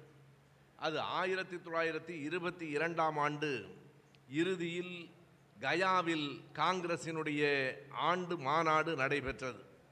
அந்த மாநாட்டிலே தான் நாமும் சட்டமன்றத்திலே பங்கேற்க வேண்டும், நாமும் தேர்தலிலே போட்டியிட வேண்டும் என்கிற முடிவோடு சுயராஜ்ய கட்சி என்று ஒரு கட்சி தொடங்கப்பட்டது. அதாவது காங்கிரஸ் அந்த நேரத்திலே விடுதலையை கோரவில்லை, அந்த நேரத்தில் சட்டமன்றங்களில் போட்டியிடவும் இல்லை. அப்போது கயா மாநாட்டிலே தான் நாமும் போட்டியிட வேண்டும், எனவே அது காங்கிரஸ் என்கிற பெயரிலே இல்லாமல் சுயராஜ்ய கட்சி என்கிற பெயரில் போட்டியிடுவது என்று முடிவெடுத்து அந்த சுயராஜ்ய கட்சிக்கு ஸ்ரீனிவாச ஐயங்கார் தலைவராக தேர்ந்தெடுக்கப்பட்டார். பெரியார் கேட்டார், நீங்கள் ஒரு தலைவரை தேர்ந்தெடுத்திருக்கிறீர்களே, அவர் யார்? காந்தியார் நீதிமன்றங்களை புறக்கணித்துவிட்டு, கல்விக்கூடங்களையே புறக்கணித்துவிட்டு வெளியிலே வாருங்கள் என்று சொன்னபோது வழக்கறிஞர்கள் எல்லோரும் தங்கள் கருப்பு அங்கியை தூக்கி எறிந்துவிட்டு போராட்ட களத்திற்கு வந்தார்கள். வர முடியாது, காந்தியாருக்கு வயதாக புத்தி மழுங்கி போய்விட்டது என்று சொன்ன ஸ்ரீனிவாச ஐயரை நீங்கள் தேர்ந்தெடுத்திருக்கிறீர்கள். ஸ்ரீனிவாசன் என்ன சொன்னார் அதை பெரியார் சொல்லுவார். இன்றைக்கு சுயராஜ்யம் வேண்டும் என்று கேட்கிற ஸ்ரீனிவாசன் அவர்கள் நீதிமன்றத்துக்கு போய் அங்கே இருக்கிற ஆங்கிலேய நீதிபதிகளை பார்த்து என் பிரபுவே, மை லார்ட் என்று அழைக்கிறார். சுயமரியாதை அங்கே அவருக்கு உறுத்தவில்லை. எனவே சுயமரியாதை இல்லாத ஒருவனுக்கு சுயராஜ்யம் கிடைத்தும் பயனில்லை என்று காங்கிரஸ் கட்சியில் இருக்கிற போதே 23 சொன்னவர் ஐயா பெரியார் அவர்கள். அதை இன்னமும் தெளிவாக நாம் புரிந்து கொள்ள வேண்டும் என்றால் எப்படி இருந்தது அன்றைய காங்கிரஸ் கட்சி? கல்கத்தாவிலே ஒரு மாநாடு நடைபெறுகிறது. அந்த மாநாட்டுக்கு சென்னையிலே இருந்து கப்பலிலே பிரதிநிதிகள் செல்கிறார்கள். அப்போதெல்லாம் சென்னையிலே இருந்து கொல்கத்தாவுக்கு போவதற்கு 5 நாள்கள் கப்பல் பயணம். அது பற்றி சுப்பாராவ் என்பவர் எழுதியிருக்கிறார். ஒரு புத்தகத்திலே குறிப்பிட்டிருக்கிறார். நான் நம்முடைய குடியரசு நம்முடைய ஏடுகளை தாண்டி வெளியிலிருந்தே அந்த சான்றுகளை தருகிறேன். ரிவைவ்டு மெமரிஸ் என்ற அந்த புத்தகத்திற்கு பெயர். புதுப்பிக்கப்பட்ட நினைவுகள், ரிவைவ்டு மெமரிஸ் என்கிற அந்த புத்தகத்தில் அவர் குறிப்பிட்டிருக்கிற அந்த செய்தியை நான் இங்கே சொல்ல வேண்டும். கல்கத்தாவிற்கு 5 நாள் பயணமாக நாங்கள் போகிறோம். அத்தனை பேரும் காங்கிரஸ்காரர்கள். எங்களுக்குள்ளே வேறு எந்த வேற்றுமையும் இல்லை. ஆனாலும் கூட எங்களுக்கு கப்பலில் உணவு பரிமாறப்படுகிற போது சிலருக்கு ஒரு இடத்திலும் மற்றவர்களுக்கு இன்னொரு இடத்திலும் உணவு பரிமாறப்படுகிறது. யார் அந்த சிலர்? யார் இந்த பலர்? அந்த சிலர் பார்ப்பனர்கள், இந்த பலர் பார்ப்பனர் அல்லாதவர்கள். எனவே காங்கிரஸ் கட்சியாக இருந்தாலும் ஒரே நோக்கத்திற்காக ஒரே மாநாட்டுக்கு சென்றாலும் அவர்களுக்கு உணவு பரிமாறப்படுகிற போது வேறு வேறு இடங்களில் பரிமாறப்பட்டது.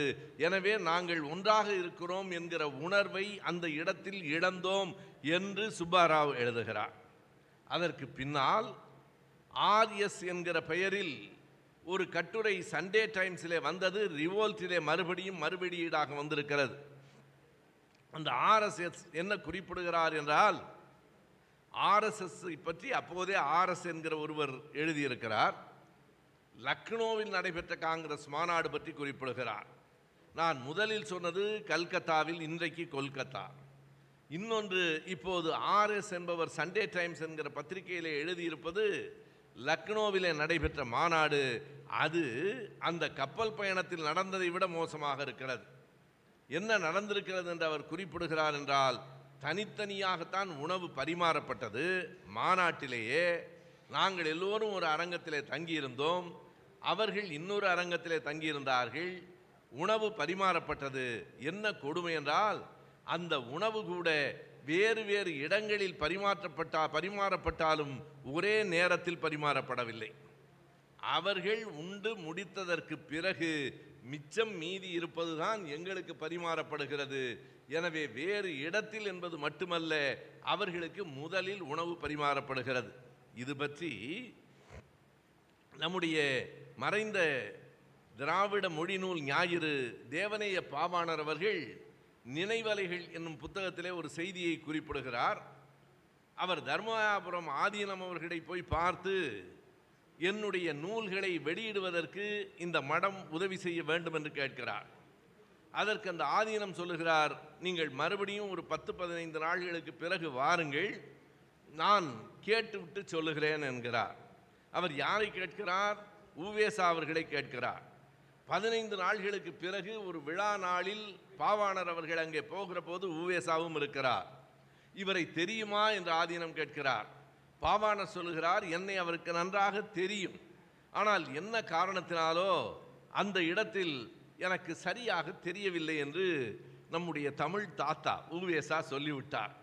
அதற்கு பின்னால் என்ன நடந்தது? ஆதீனம் பணம் கொடுப்பது பற்றி கொஞ்சம் சிந்தித்தார்.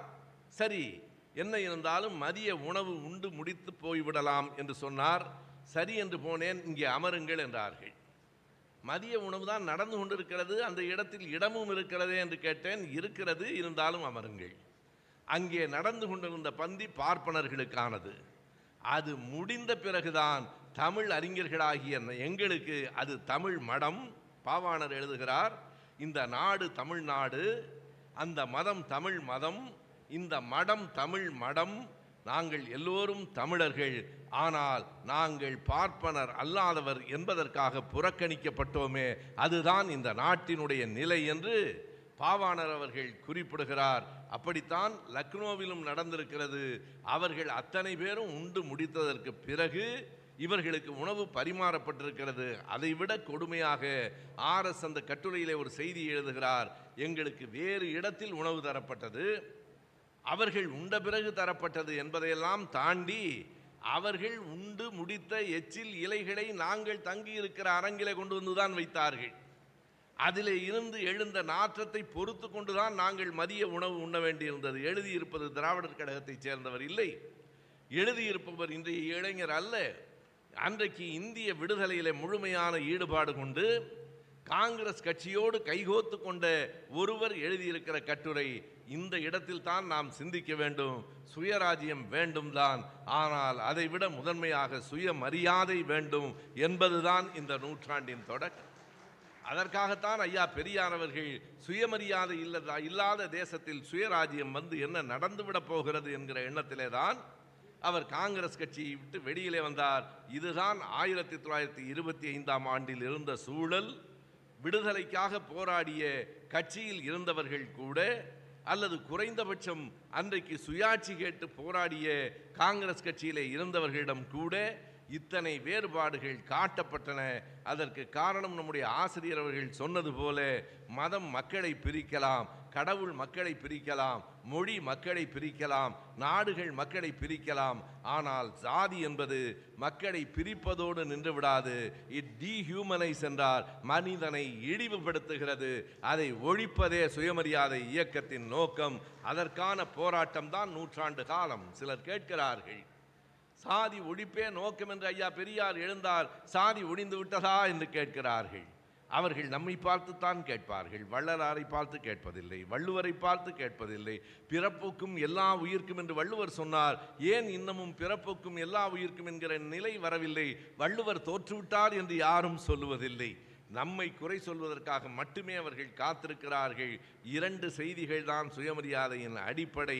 ஒன்று சாதியின் பெயரால் ஏற்படுத்தப்படுகிற இழிவு, இன்னொன்று பெண் என்பதால் ஏற்படுத்தப்படுகிற இழிவு. இந்த சமூகத்திலே 2ம் பிறப்பின் அடிப்படையிலே தான் பெண் என்பவள் ஆணை விட குறைவானவள் என்கிற எண்ணத்தில் பெண்ணை உயர்த்தி பெண்ணுக்கு சமத்துவம் வேண்டுமென்று வேதநாயகம் பிள்ளை போன்றவர்கள் பெரியார் பிறப்பதற்கு முன்பே எழுதியிருக்கிறார்கள் என்றாலும், பெண் விடுதலைக்காக தமிழ்நாட்டில் தாம் கண்ட முதல் இயக்கம் ஐயா பெரியாரின் சுயமரியாதை இயக்கம்தான் என்பது 2வது. எனவே பெண்களுக்கு அந்த சுயமரியாதை வேண்டும். இது ஐயாவின் மூளையிலே எப்போது பதிகிறது? காங்கிரஸ் கட்சிக்கு 19 வருகிறார், அப்போது அல்ல. சுயமரியாதை இயக்கத்தை 25 தொடங்குகிறார், அப்போது அல்ல. 44 திராவிடர் கழகம் வருகிறது, அப்போது அல்ல. எல்லாவற்றுக்கும் முன்னால் 1909ஆவது ஆண்டே தன் குடும்பத்திலேயே ஒரு பெண் விடுதலைக்கான பெரிய மாற்றத்தை செய்தவர் ஐயா பெரியார் என்பதை நாம் அறிவோம். அதற்காக ஒரு எடுத்துக்காட்டை சொல்ல வேண்டும் என்று சொல்லுகிறேன். இந்த அரங்கிலே இருக்கிறவர்கள் அறியலாம், நாட்டு மக்கள் அறிய வேண்டும் என்பதற்காக சொல்லுகிறேன். அவர் சீர்திருத்தத்தை அல்லது அந்த புரட்சியை எந்த இடத்திலிருந்து தொடங்கினார் என்றால், தன் குடும்பத்திலிருந்து, தன் வீட்டிலிருந்து தொடங்கினார். தன்னுடைய தங்கை மகள் அம்மாயி என்று பெயர், 9 வயது சிறுமி, திருமணம் நடந்தது. அந்த கணவன் என்று சொல்லுகிற இன்னொரு குழந்தைக்கு வயது 12. 9 வயது சிறுமிக்கும் 12 வயது சிறுவனுக்கும் நடந்த திருமணத்தில் அந்த சிறுவன் 3 மாதங்களில் இறந்து போய்விட்டான். அந்த பெண் 3 மாதங்களில் இறந்ததற்கு பிறகு விதவையாகவே காலம் முழுவதும் இருக்க வேண்டும் என்றுதான் இந்த மதம் சொல்லிற்று. அதைத்தான் சாதி வழிமொழிந்தது. அதைத்தான் அன்றைக்கு இருந்து அத்தனை பேரும் ஏற்றுக்கொண்டார்கள். ஐயா பெரியார் என்ன செய்தார் என்றால், தன்னுடைய அம்மாவோ தன்னுடைய அப்பாவோ அதை ஏற்க மாட்டார்கள் என்று மிகச் சரியாக தெரிந்து அந்த பெண்ணை சிதம்பரத்துக்கு அனுப்பி வைத்து தனக்கு தெரிந்த ஒரு காவல் நிலைய ஆய்வாளர் மூலம் அந்த பெண்ணுக்கு திருமணம் செய்து வைத்தார். எப்போது? 1909 விதவா விவாக திருமணம், கைம்பெண்ணுக்கு மறுமணம் என்பதை செய்தவர் ஐயா பெரியார் தன் குடும்பத்தில். எண்ணி பாருங்கள், கணவன் இறந்தால் பெண்ணை எரிகிற நெருப்பில் தூக்கி எறிந்த சமூகத்தில் அந்த பெண்ணை வெளியிலே எடுத்ததோடு மட்டுமல்ல, அடுத்தவனுக்கு திருமணமும் செய்து வைத்த இயக்கம் திராவிட இயக்கம்தான் என்பது வரலாறு. எனவே அந்த பெண்ணுக்கு மறுமணம் செய்து வைத்த போது ஐயா பெரியார் அவர்களினுடைய தந்தை வேங்கடப்ப நாயக்கர் நொந்து போனார். சின்னத்தாயம்மாள் பெரியாரின் அம்மா தூக்கில் தொங்குவதற்கே தயாராக ஆனார். அவர்களை சமாதானம் செய்ய முடியவில்லை. மிகவும் முயற்சி செய்து குறைந்தது அவர்கள் இறந்து போய்விடாமல் இருப்பதற்கு பார்த்து கொண்டார். இந்த இடத்திலே நாம் கவனிக்க வேண்டிய செய்தி என்ன என்றால், பெரியாரினுடைய அப்பா வேங்கடப்ப நாயக்கர் இருக்கிறாரே, ஈரோட்டில் பெரிய வணிகர், 1920களிலேயே வருமான வரி கட்டியவர், 1920களிலேயே பணக்காரராக இருந்தவர். 1909வது ஆண்டும் ஈரோட்டில் பெரிய வணிகர், பெரிய செல்வந்தர். ஆனாலும் அவருடைய செல்வ வளம் அந்த ஜாதி பெருமைக்கு முன்னால் நிற்க முடியவில்லை. எவ்வளவு பணக்காரராக இருந்தாலும் அந்த குடும்பம் அவர்களின் உற்றார் உறவினர் குடும்பங்கள் அனைத்தும் 6 ஆண்டுகள் சாதி விலக்கம் செய்யப்பட்டன. அதுதான் வரலாறு. 6 ஆண்டுகள் சாதி விலக்கம் செய்யப்பட்டது. எதற்காக?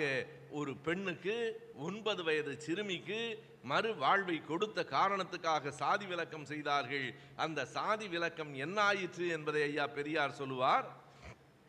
அவர்கள் மாற்றிக்கொள்ளவில்லை. ஆனால் ஒரு கட்டத்தில் நான் ஈரோடு நகர்மன்ற தலைவரானேன். ஈரோடு நகர்மன்ற தலைவர் ஆன உடனே எல்லோரும் என்னை பார்த்து வாழ்த்து சொல்வதற்காக வந்தார்கள்.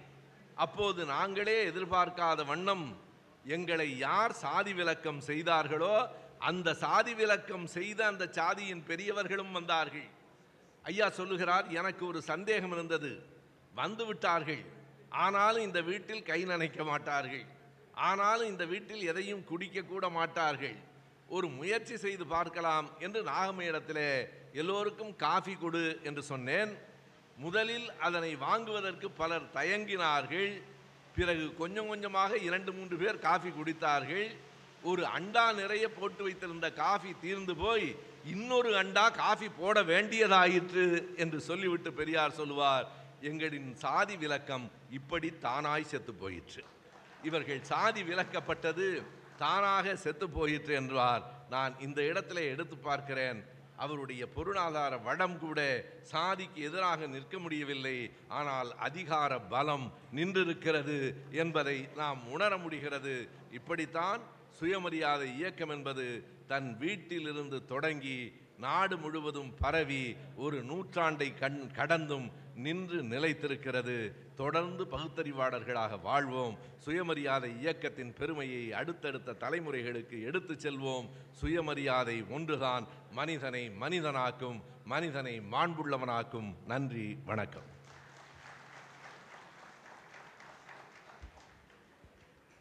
Thank you, Veerapandiyan sir. Because 50% of the audience are Tamilians. It is the sum of the whole speech delivered by Professor.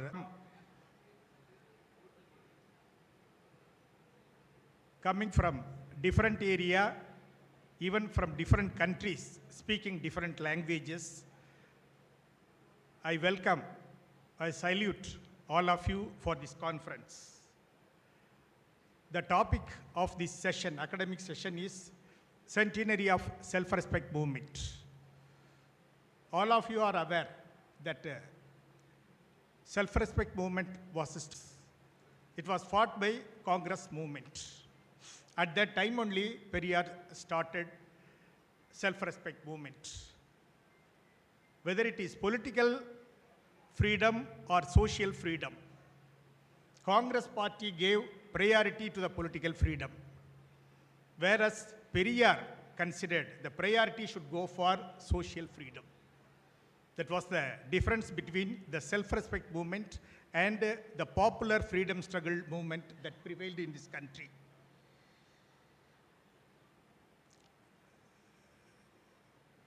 In the inaugural address, our beloved leader, Austrian Dr. K.Veeramani, mentioned about the caste system. The caste system divides the people. That is a social aspect that is prevailing in this country. Not only dividing people, more than dividing people, the system insults the majority section of the people. Majority section of the people are toiling people of this country. So caste system should be abolished. People should be treated equally. For this, caste system, abolition of caste system is prerequisite. For that only Periyar formed and founded self-respect movement. Let us compare what was the social situation in the Congress movement at that time. The Gaya conference was held in the year 1922. What is the speciality of the Gaya conference, Congress conference? In those days, Congress leaders, Congress party, they did not like to contest any election. Even though the first election took place in 1920, Congress did not contest any election. This conference is conducted in 1922. At that time, discussion started from a particular section of the Congress that why Congress also, it has to contest the election. The discussion was going like that. A particular section of the people, they gave priority for the contesting election. That became the Swaraj movement within the Congress that was happening. For that Swarajya party, one Brahminical leader from this Tamil Nadu, Srinivasa Iyengar, was elected as the president. Srinivasa Iyengar was an advocate. Gandhi was the leader of the Congress party.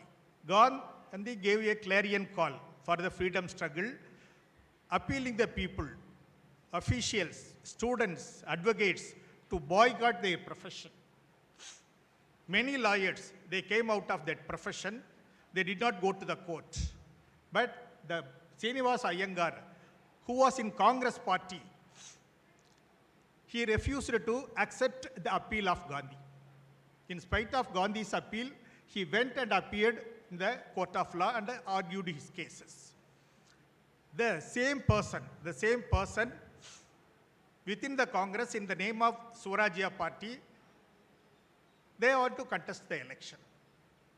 So what is the nature of the freedom that will be obtained because of that contesting? That is the difference. So they are aspiring only for the power. They are least bothered about the social enslavement prevailing in this country. The next situation is Calcutta Conference. In Calcutta Conference, Congress people, they are going from Tamil Nadu to Calcutta through ship. The voyage, it was about 5 days. The Tamil Nadu people, the journey was recorded. What happens in that journey, ship voyage was, all are Congress people, indigenous people of this country. While food was served in the ship, discrimination is showed. For Brahmin Congress party people, separate dining. For non-Brahmin Congress people, they are served differently. There was no uniform. The Congress movement, which is fighting for the freedom of the country, they are conducting the conference. For that conference, people from the Congress party, they are going from Tamil Nadu to Calcutta. For those people, not for the general public, for those people, discrimination is shown while serving the food. This was the condition. Then another, Lucknow conference, Congress again conference. The news was recorded in Sunday Times. Later it was republished in Revolt, an English monthly that was published, edited by Periyar. It is the official organ, English organ of self-respect movement. The news appeared in the Revolt that says, the treatment that was offered in the ship, it is worse the treatment they experienced at the time of the Lucknow conference. Brahmins, non-Brahmins, they are staying in different rooms. Discrimination is shown while serving the food. More than the discrimination, simultaneous food serving took place earlier. In this Lucknow conference, what happened was, first Brahmin people, they are allowed to take food. After the dining is over, whatever left out food, not the same food, whatever left out food, that is being served to the non-Brahmin Congress people. So this is the ideal demarcation between the freedom struggle and the social reform movement formed by Periyar. They are for political power, more than the political power, social freedom. Equality between human beings is the first priority. Because of that only, Periyar founded self-respect movement. He was running the movement for so many years. Later, the name was changed as the Diravadar Kazhagam. Still, it continues the Diravadar Kazhagam. Now, 100 years. In this 100 years, we have achieved a lot. So, there one more incident is, one great Tamil scholar was the Devanaya Pavanar. No Tamil scholar is equivalent to Devanaya Pavanar. Such a scholarly person he was. He wrote Tamil books. He went to a mutt. Mutt means religious head. They are indigenous mud headed by a Tamil non-Brahmin head. She requested the mud head to release the book. So you come after 15 days, the mud head says. In the meantime, he consulted one Brahmin Tamil scholar named Swaminatha Iyer. Earlier that was Srinivasa Iyengar. Here Swaminatha Iyer. He consulted with Swaminatha Iyer, the mud head. And subsequently book was raised. Swaminatha Iyer is very familiar about Devanaya Pannar. Both are Tamil scholars. When the mud head asked Swaminatha Iyer, do you know about Devanaya Pannar? Simply, openly, he told, I don't know. So, mere identifying a person that he is familiar to me in the open place itself is considered sin in those days. Similarly, in that book release function also, discrimination was treated while serving the food. That was a condition. Because of that only, self-respect movement was started by Periyar. In respect of self-respect means, unless self-respect is realized, there is no meaning in getting mere political freedom. That is the message. In self-respect also, there are 2 points we have, 2 fundamentals. One is caste system, discrimination, division within the caste system. Another is gender discrimination. Caste system, all male members are divided and discriminated. Whereas there is no common discrimination within the caste system for women. Women belonging to the family of the male members, they will have the caste identity. Brahmin, Kshatriya, Vaishya, Sudra. Then Panchama. Among these all 5 categories, 6th category, lower category is women. So Periyar fought for women liberation also. With one more point only, I want to conclude. Periyar started self-respect movement in the 1925. He joined Congress in the year 1919.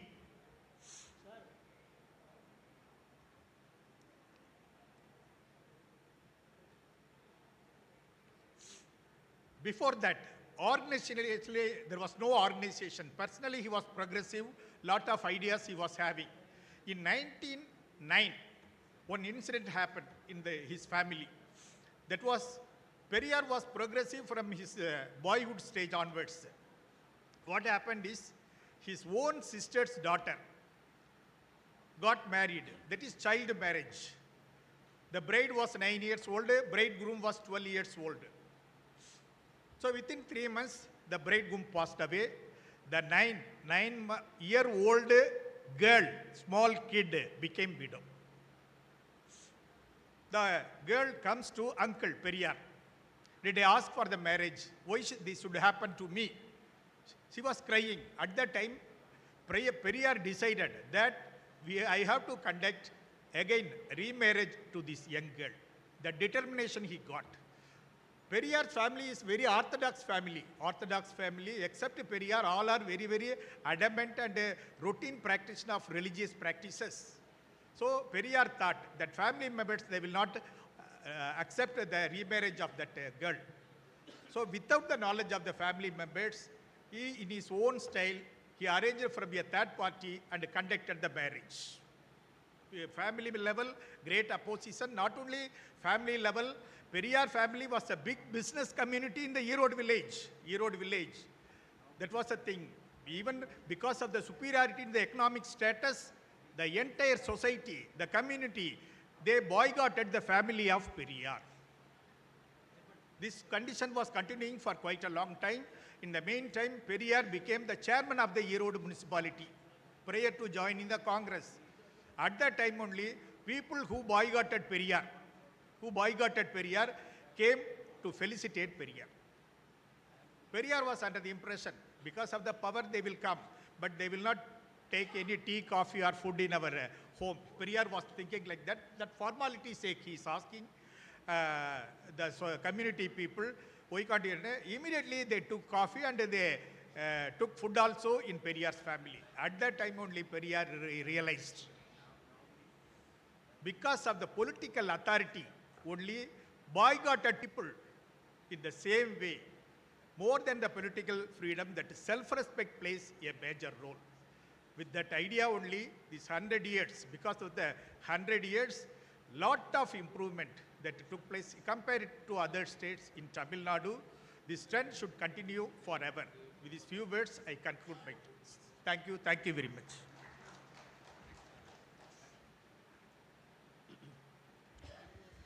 The theme of this sub-session is centenary of Periyar's self-respect movement. So, the Tamilian people, those who are involved in the Periyar's works, he spoke in Tamil and I translated to English. So it is the importance of Periyar's works are more important than any other thing, and this Periyar's movement has to be, everyone has to know. So many new people have come, those who are involved here, they know it, but others have to know. So in this respect, our Dhaneswara Sahu from Odisha, who is acquainted with the Periyar movement for the last 40 years, I request him and come over here and speak to the audience. Even though some are hungry, please wait here.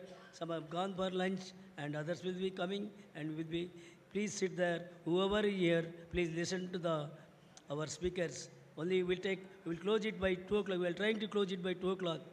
So Dhaneswar Saab, sir, please come.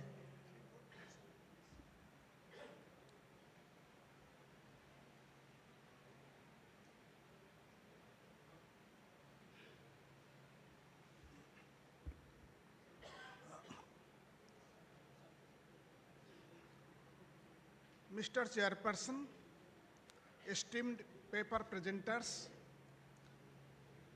most illustrious guests of this session, and fellow delegates. Now it is almost 1:40. At best we can continue it up to 2. There are 4 speakers including myself. So I think it will be cruel if I take more than 4-5 minutes. So I decide to just present some salient ideas and conclude. Not more than 5 minutes.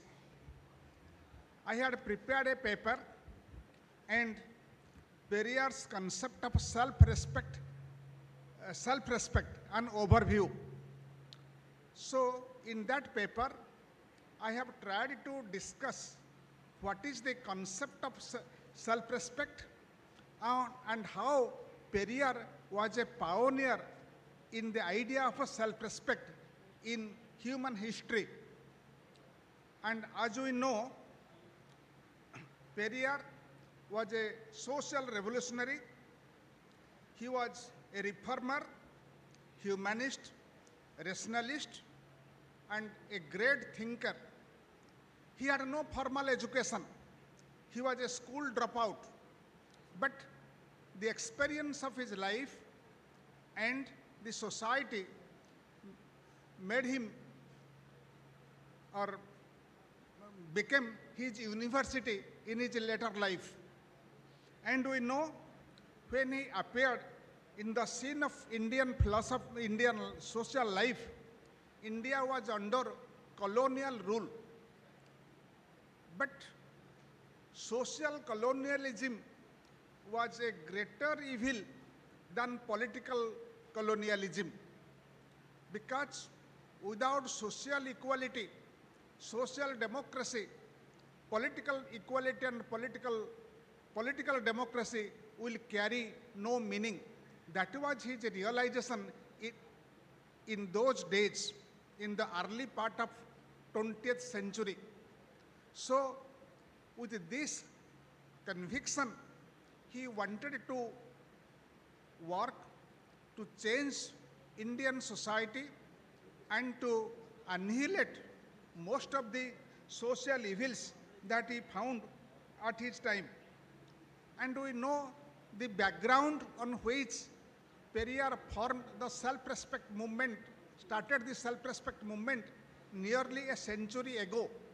It was the Vaikam Satyagraha which he led at that time, gave him the feeling and conviction that there are great evils in Indian society, and perhaps the caste system is the greatest social evil that is there in whole of humanity. And not only that, untouchability is the greatest social slavery that is there in Indian life. And unless these evils are removed from Indian social life, we stand nowhere as a civilized nation. So, to promote civilized values, rational thinking, and humanistic culture, he gave much priority to the idea of this self-respect. And we know that caste system, how caste system is integral to Hinduism, and Hinduism stands for Brahmanism. And Hindu social customs, traditions are gross offenses, and they are outrage on the dignity and right of the Brahmins. So that was his realization that he should fight against all these social evils and the caste system. And he became perhaps the greatest rebel of his time. And though he was a rebel, but he was, to the best of my idea and knowledge, he was a non-violent person. And he has never done or never resorted to any violence in the process of his social engineering. Now, what was the objective of self-respect movement? I have discussed in detail the very idea of self-respect movement, and also what is the philosophy of a self-respect movement. We all know that in United Nations on 1948, December 10, there was a declaration that is called Universal Declaration of Human Rights. If we compare the philosophy of Periyar's self-respect and the Universal Declaration of Human Rights, I find a lot of resemblances, lot of similarities. Much before that Universal Declaration, it was Periyar in our land who promoted the idea of self-respect, that all children are born, all babies are born free and equal. Therefore, they should live, everyone has a right to live with dignity and respect. That was his feeling, that was his conviction. And he was not only a theoretician, but he wanted to translate his philosophy, his ideology to practical action. He was a great pragmatist in that sense. And he was perhaps the first person in Indian history to promote casteless, priestless, and ritual-less marriages. And that was a great social revolution of his time, because nobody had ever thought that without casteless, priestless, and ritual-less marriages, caste system cannot be eradicated. And that was, at the same time, his self-respect is based on two basic values, two basic principles.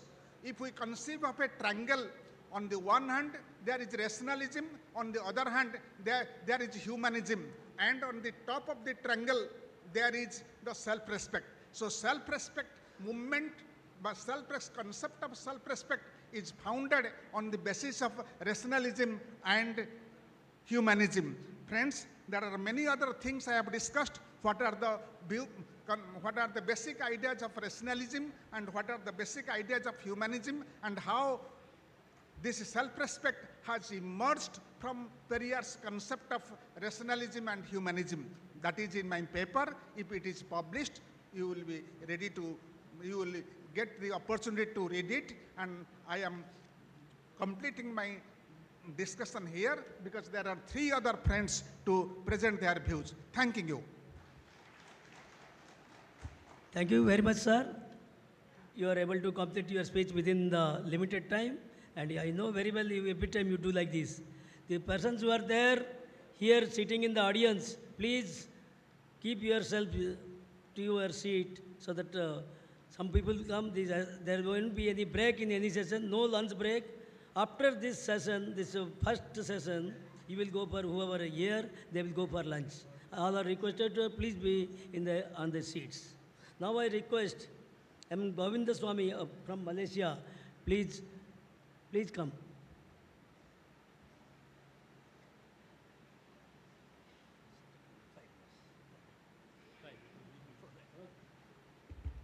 Very good afternoon, the President of Dravidian Association, Dr. K.Veeramani, and our girl. Then, ladies and gentlemen, I'm from Kuala Lumpur, Malaysia, so I would like to present a paper within 5 minutes. So the introduction is transmigration of Indians to South Asian countries became very substantial numbers before and after the First World War. That is 1911. The British were opening up tea and coffee plantations in Southeast Asia then, and they need labor. Then they found the Dravidians, or the South Indians, were most suitable people to work in Malaysia, because they can work hard and good at clearing jungle and planting plantation crops. The first batch of South Indians, that is from Tamil Nadu, arrived in 1880. The bulk of the South Indians are from Tamil Nadu, and they were said to be very obedient and willing to obey the Panchayat. This is written in the Rubber Planting Manual published in 1959 by Edgar Joseph by the Incorporated Society of Planters. The majority of Malayalis, of course, from Kerala, and the Tamils from the Jaffna Peninsula, Sri Lanka, were recruited as clerks and supervisors because they were educated in English. In 1910, the Tamil estate workers' population in Malaya rose to nearly 500,000. Majority of them were employed in the plantation sector. The workers were brought in by the Kangani system, or called as indentured labor. At the time, the housing, medical facilities, and other amenities were very poor on the Malaysian plantations, and this led to a large number of our Tamil population suffered and died due to malaria, cholera, and animal attacks. And one of the estates badly affected was near Kuala Lumpur, called Midlands Estate. Periyar visited in 1929 to Malaya, Singapore, and the rise of self-respect movement. Mr. A.C. Supaya and few other Malayan Tamil leaders, Mr. G. Sarangabani, K. Damodaran, and G. Ramalingam, invited Periyar to Ipoh, Perak, Malaysia, to open up a Hindu or Tamil Reformist Conference in 1929. Periyar accepted the invitation and replied that he will attend the conference with his wife, Madam Nagamai. This news was published in Munetram newspaper, and the Tamil Nation newspaper was against Periyar's visit and gave negative report. Tamil Nation proposed Periyar to be sent back to Chennai, as his visit to Malaya and Singapore will cause people unrest. The Malayan leaders approached the Indian agent, Janab S.H. Abdul Kader, the Counselor of British Empire, through Swami Arpudananda. At the request of the Indian agent, the Polish Commissioner of Penang Island ordered the officers to allow Periyar and his team to embark at 10 a.m. on 20th December 1929.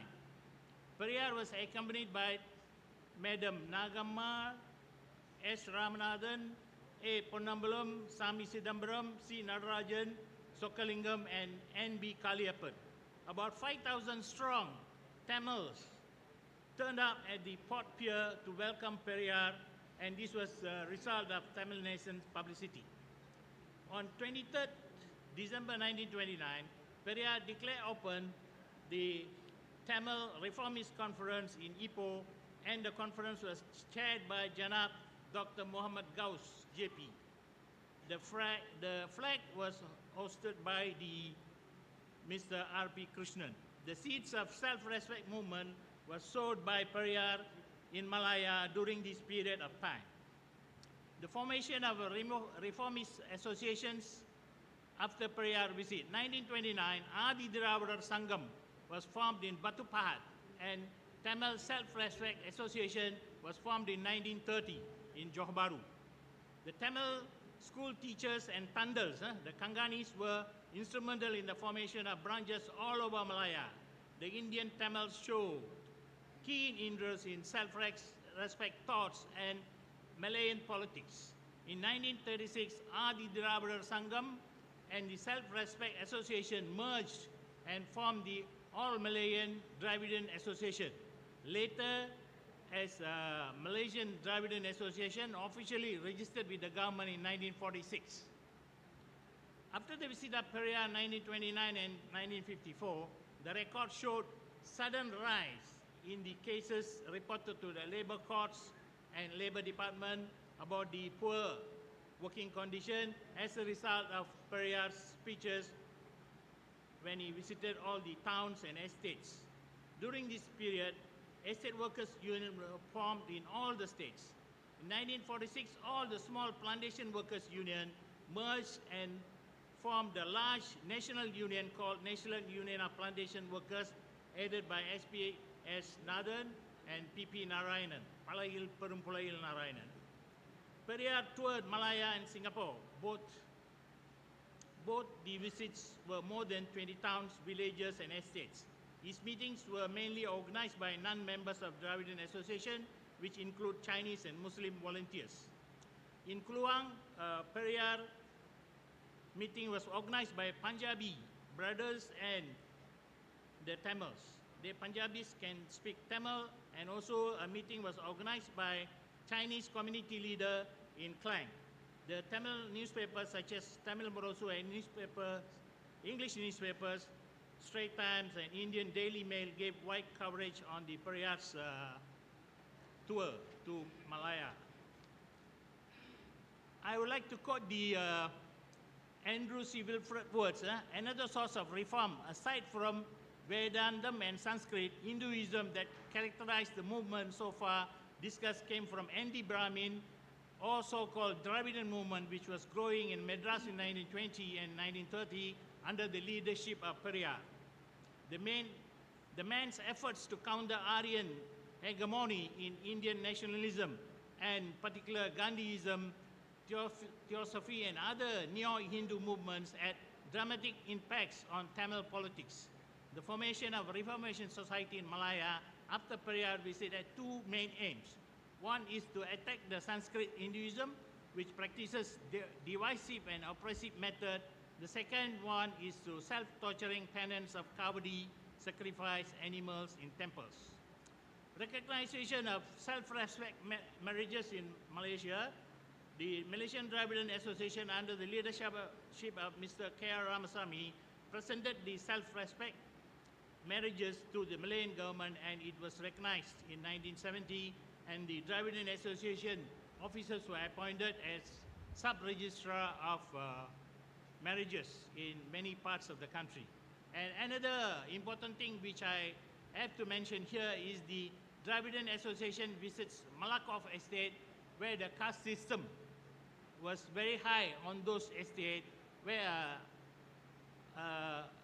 estate worker called Kalian was died, and he was buried in the graveyard, and the body was removed and planted or buried in another part of the cemetery because they called it is low caste. So this case was highlighted by the newspapers, and the Dravidian Association at the time, headed by Mr. K.R. Ramasamy, Manimaran, K.S. Velu, Duraisingam, and Puspanathan, and many others, took up the case, and this case was done by pro novo basis by Dato Srinivasagam from Ipoh, Perak. The caste-based housing system at the time of Periyar visit can be seen in many estates, and after the formation of Dravidian Association in collaboration with the trade unions, it was nearly abolished in many of the estates. Now, Malaysia, we have 2,500 estates and cultivating 6 million hectares of palm oil, and we have about 30 to 40% of Indian or Tamil workers on this estate. I'm pleased to report here, we have celebrated the 100th year the centenary of the Periyar visit, Periyar movement in Shah Alam, Batang Berjundai, and Ipoh in Malaysia, and we'll be celebrating soon in Kuala Lumpur, the capital of Malaysia, with the collaboration of the Malaysian Dravidian Association and other Periyar-related organizations. Thank you very much. I take this opportunity to thank FIRA for the opportunity given, and thanks a lot. Thank you, sir. Govinda Swami, he was also doing a lot of things at Malaysia or out of our country. Thank you very much for giving the report.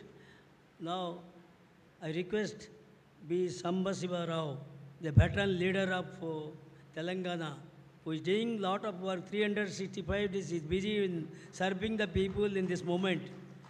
I now request the volunteers and members of the team, organizing team, please call the persons who were in the audience now. They have already taken the lunch. Ask them to come back or alert them to come back that the session is going on. It is not closed. Thank you. Sambasiva Rao. Dear friends, I concise my paper. Actually, I have sent 5 pages of article, but due to lack of the time, I am concising my paper only 1 or 2 pages. Self-respect and Sanatana Dharma, this is the title of my paper.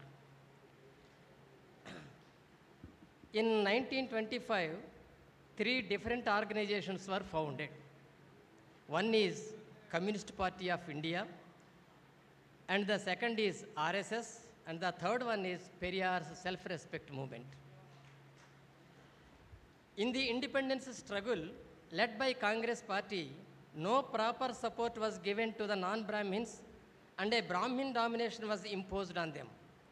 Periyar did not tolerate it and established self-respect movement in Tamil Nadu. He himself said this on one occasion. When in Periyar words, when I left the Congress in 1925, I realized that our politics was under the monopoly of Brahmins. I realized that God, religion, and castes make them strong to exploit others and lead a happy life. I started the self-respect movement myself and enlisted the cooperation of others. While my main aim was social reform, and I was doing my best to eradicate the evils in the name of God, religion, caste, dharma, and shastras.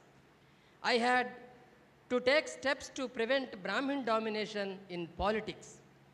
This is taken from the collected works of Periyar, page number 13. Thus, the self-respect movement began 100 years ago with a struggle against Brahminism. It emerged as an alternative to the RSS and Sanatana Dharma, which is based on Brahminism as soon as it was formed. The words Arya Dharma, Arsha Dharma, Sanatana Dharma, Vedic Dharma, and Hindu Dharma are all synonymous with Brahminism. The real Dharma is the Vedic way of life with the Varna system worshipped by Brahmins. There is neither concept of equality in it, nor a sense of unity that unites everyone. The Deva race of people who were living in Middle Asia and speaking the Aryan languages came to India with a social system mingled with three varnas.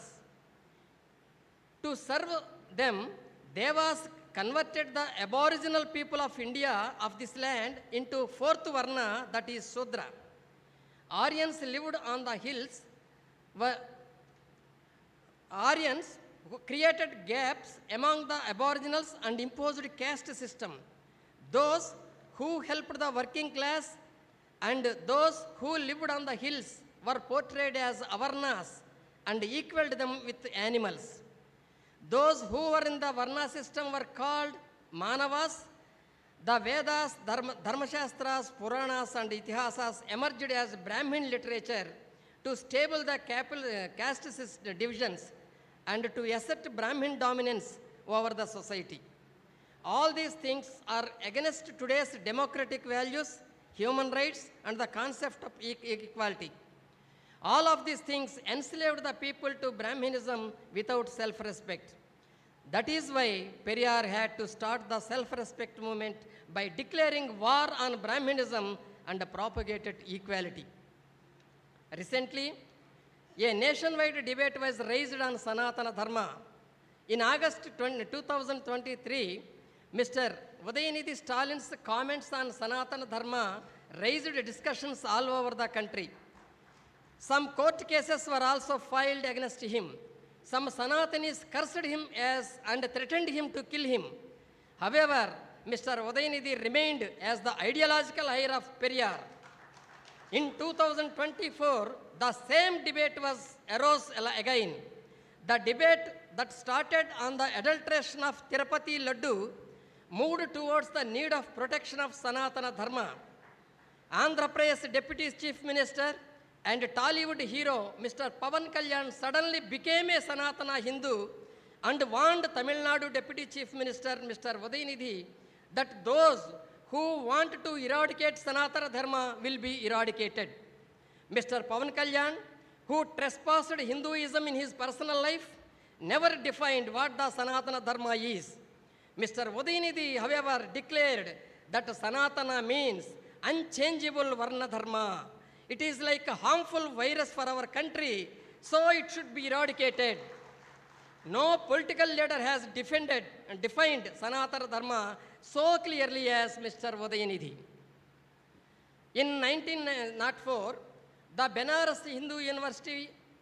Benares Hindu College published a book on Sanatana Dharma. In it, Sanatana Dharma was said as Arya Dharma. If it were a building, the Vedas are its basement and the Dharma Shastras are its walls.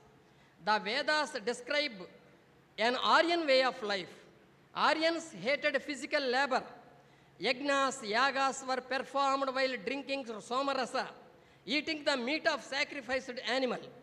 They chanted mantras in Sanskrit, which the local people did not understand, and attributed glory to them.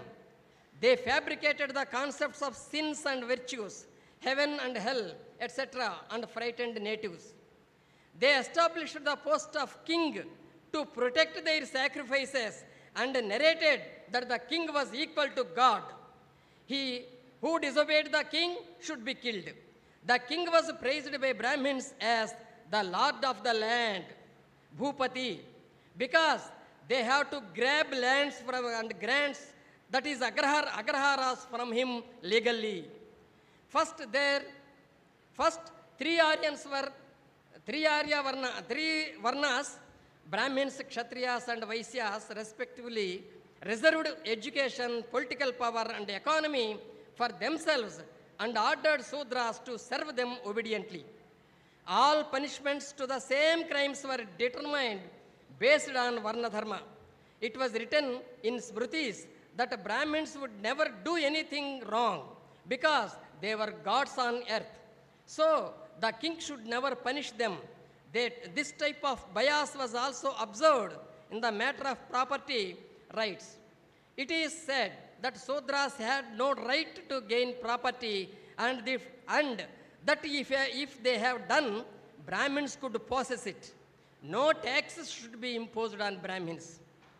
These are all narrated in Smritis, that is Manudharma Shastra, and Parashara Smriti and more. A woman, regardless of her caste, was only a family slave. Quoting Manusmriti, some Sanatanis proudly point out the sentence, Yatra Naryastu Pujyante Ramante Tatra Devata, and say that Hinduism always respects women. If it is true, why it is said that Nastri Swatantriyam Arhati, no women qualifies independence? Why were they restricted to only Sudra status? Why were they always confined to household chores, cooking, child rearing, rituals, fasting, pujas, etc.? And why were women forbidden to study or to earn money? All these are the rules imposed by the Smritis in the name of Sanatana Dharma. Are these restrictions valuable today? Can the protectors of Sanatana Dharma practice all these things in their homes? The violence, discrimination, untouchability against non-Brahmins in the name of religion for thousands of years together have made them slaves. Their self-respect and creative power were suppressed. They were deprived of education, power, and property. They lost their human consciousness. They felt that they were born only to serve the upper castes. They believed that God gifted slavery to them and that it is their karma. To emancipate all the non-Brahmins, including women, from these Brahminical nonsense concepts, Periyar started self-respect movement. Periyar told himself that he was not an anti-Brahmin, but against to Brahmin ideology and their dominance on society. He was very clear about the Arya Dravidian theory. He could not tolerate the Aryanization of the culture of the indigenous people of India. Periyar did not accept the derogatory term Sudra, which was awarded to working class, who were living a dignified life with their work culture.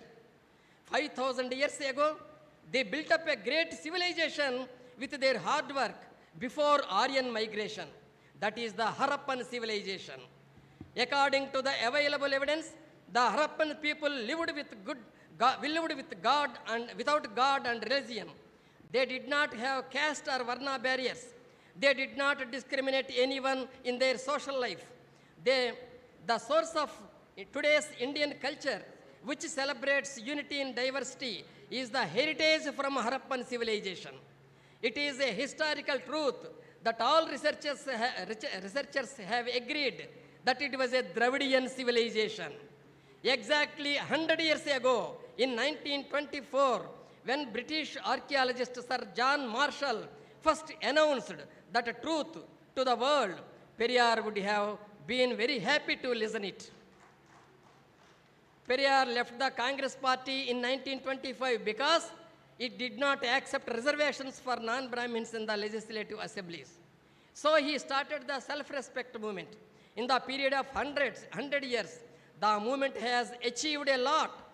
It was instrumental in achieving 69% reservations in education and employment for non-Brahmins.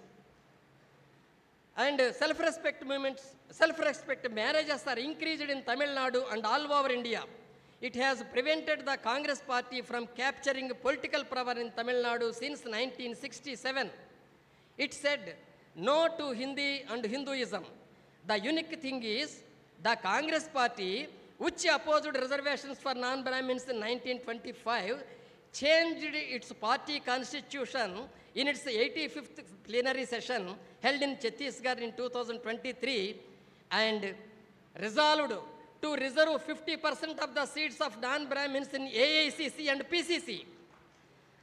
It took 100 years to that party to come into Periyar's way. Moreover, the party leader, Mr. Rahul Gandhi, who is now the leader of opposition in parliament, says that if they come into power, they will remove the 50% limitation to reservations and bring a law to provide reservations based on the caste census. For this, the party is now conducting a caste census in the states where it is in power. Periyar demanded this development 100 years ago. That is Periyar. It is true that self-respect movement started in Tamil Nadu and achieved many successes. The impact of that movement is all over the country. Now many states are welcoming Periyar's ideas. Some political parties are asking votes showing Periyar's portrait. Many social organizations are incorporating the ideas of Periyar in their manifestos. Periyar's vision is now appreciated internationally. What can any movement achieve in 100 years more than this? The self-respect movement is facing many challenges. Attempts are being made to confront Periyar through laws and the judiciary by introducing Brahminic ideology.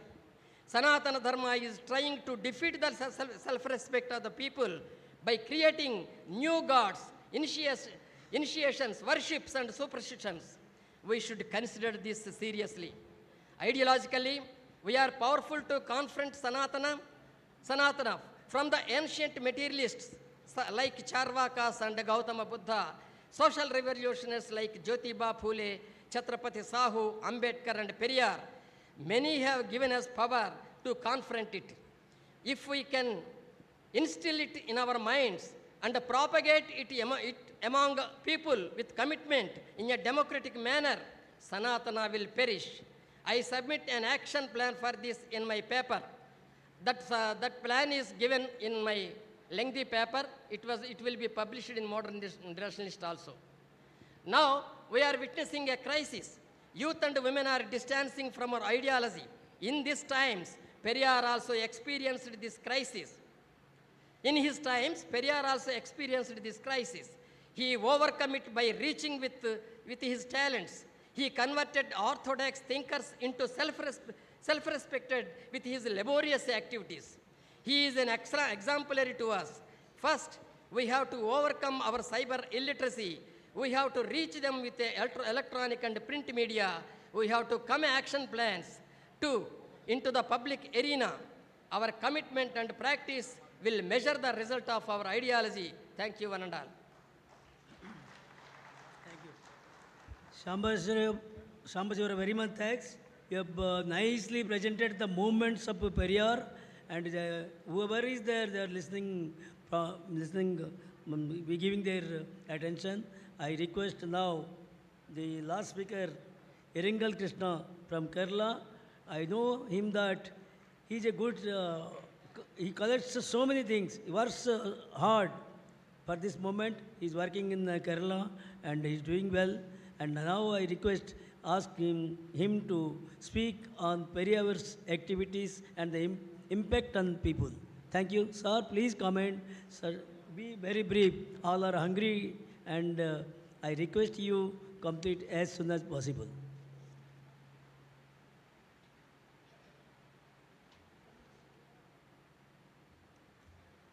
Good afternoon, everybody. First of all, I salute Honorable Ashriyar Dr. K.Veeramani. He is my preceptor through Modern Rationalist and other books. So I bow my head before him. I have to tell you two things very important. I am afraid that our brain hasn't the capacity to suffer a lot of orations or speeches continuously. According to the scholars of brain, is telling that the brain is a lazy organ. It cannot be suffer too much orations. So kindly pardon me, I am not for the reason. Then, now I remember my Periyar and my teacher, U. Kalanathan. I have a great pleasure to inform you that FIRA is the birthplace of Kerala. In Palakkad, I am very proud because FIRA is born in Kerala at Palakkad. And the first person we have to remember U. Kalanathan. He is no more.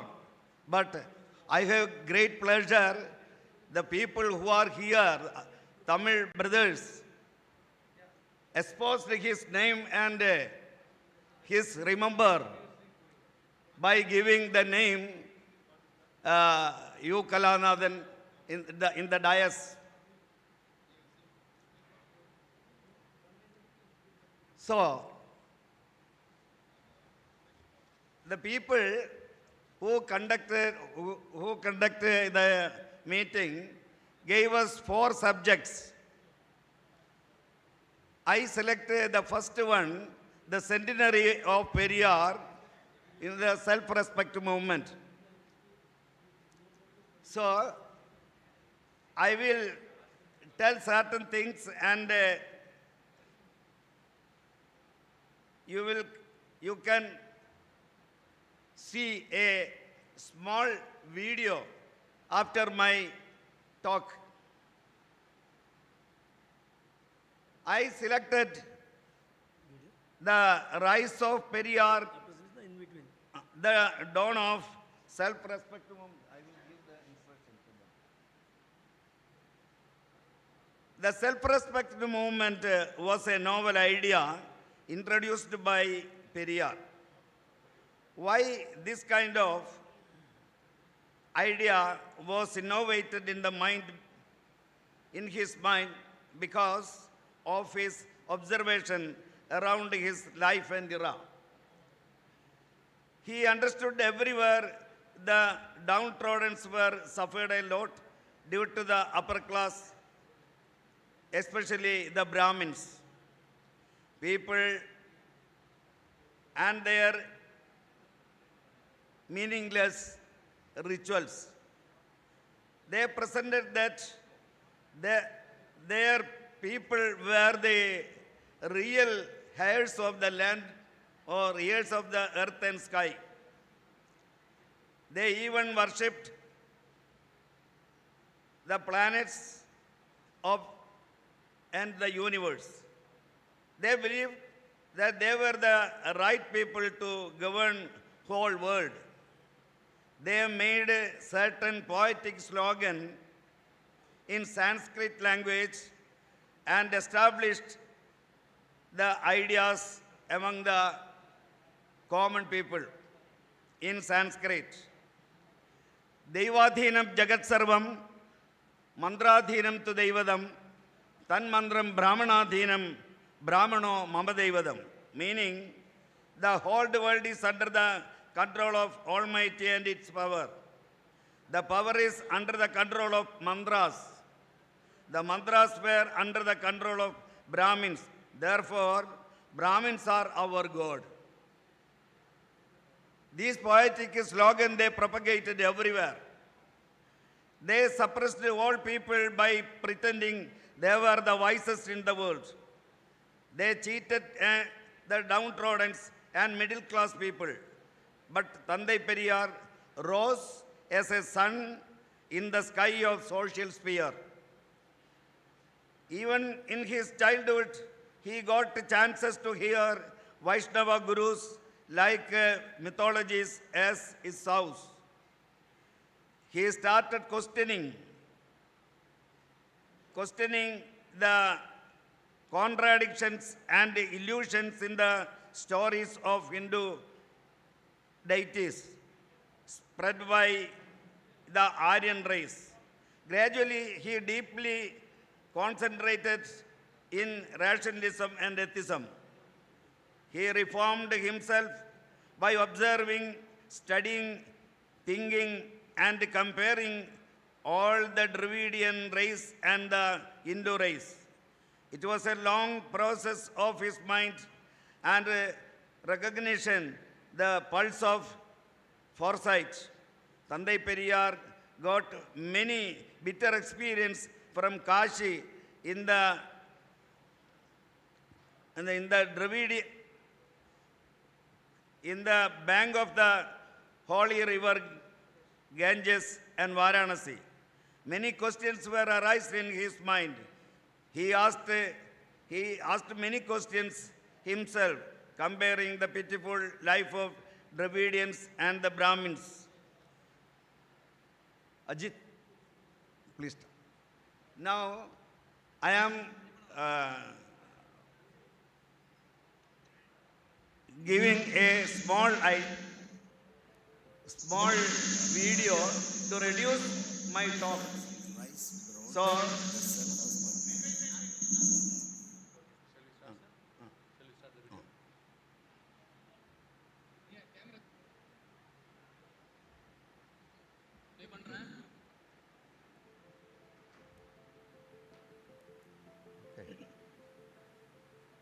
Periyar's rise brought the self-respect movement, an idea that came from his experiences of seeing unfair treatment in society. He saw how the lower classes were oppressed by the upper classes, especially by Brahmins and their rigid traditions. They claimed to own everything and even worshipped stars and planets to show their power. Periyar started his fight for equality and dignity for everyone. Brahmins claimed to be the wisest and cheated the poor and masses. Devathinam Jagat Mandrathinam tu Devadam Tanmandram Brahmanathinam Brahmano Mama Devadam, which means the whole world is under the control of Almighty and the power is under the control of mantras. The mantras were under the control of Brahmins. Therefore, Brahmins are our gods. Tandai Periyar rose to challenge this. As a child, he listened to Vaishnava Guru's talk about mythology at his house, which made him question the myths and stories about Hindu gods. His experiences in Kashi, where he saw poverty, cheating, and hypocrisy, strengthened his belief in rational thinking and equality. He fought against casteism and worked to uplift the Dravidian people.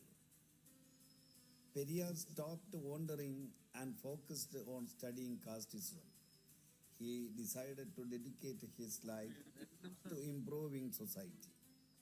During a deadly disease outbreak in Erode, he selflessly helped, even carrying dead bodies to cremation grounds.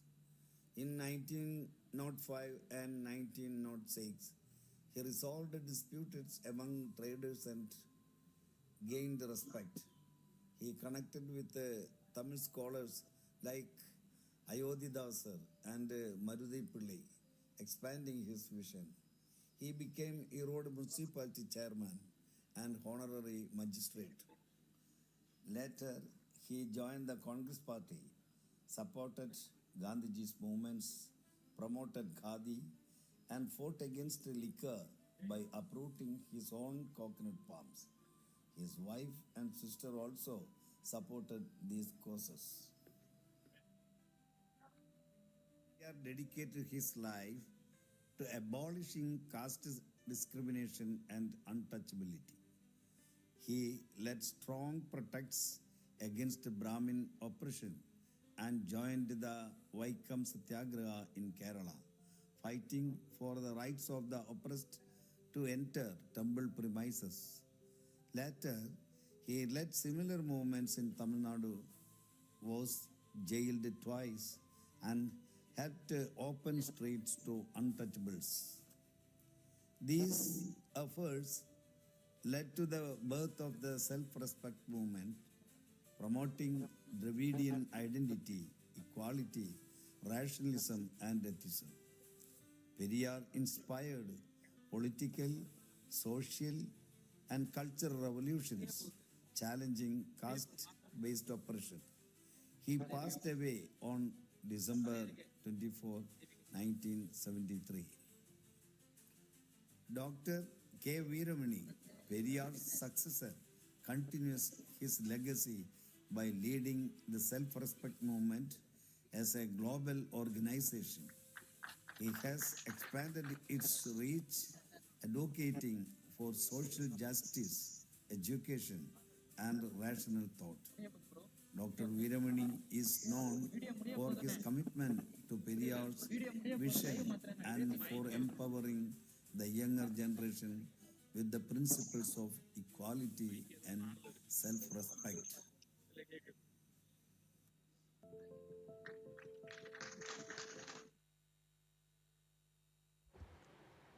Let me conclude my speech. Now, Asriya Dr. Veeramani is dedicating his life as the successor of self-respect movement. He followed the path of the preceptor and the innovated a new galaxy of Periyar's illuminating principles and philosophies. Dr. Veeramani is the growing this movement as a global organization. With a fatherly smiling, he behaved like a breeze to all people and giving them inspiration by words of peace and happiness. He is teaching all the problems of the world and giving solutions of the crisis of all problems faced by the mankind.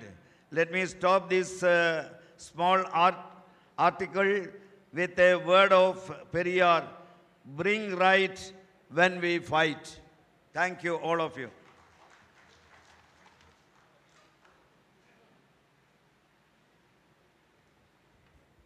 Thank you, Iringal. Mr. Iringal has collected some activity support. He is presented in the video. Now I request Lal Salam to conclude his report after observing all the speakers. Lal Salam.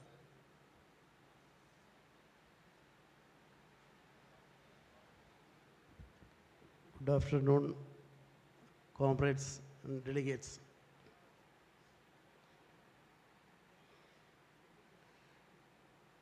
The greatest challenge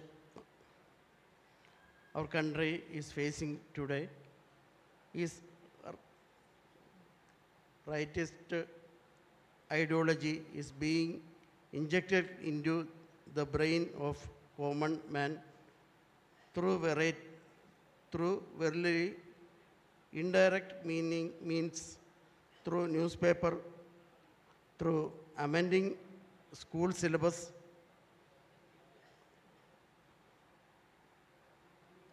and rewriting history, new myths, presenting myths as history, using social media for generating and spreading new lies every day.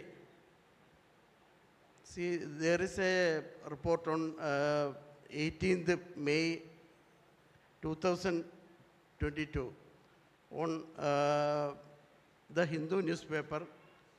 The Karnataka government already removed Periyar and Narayana Guru's history. Narayana Guru's and Periyar parts from their syllabus at Karnataka. Once a time I went to Sapna bookstall. There is a lot of books on Savarkar, Golwakar and Hekdevar. See, children's literature also.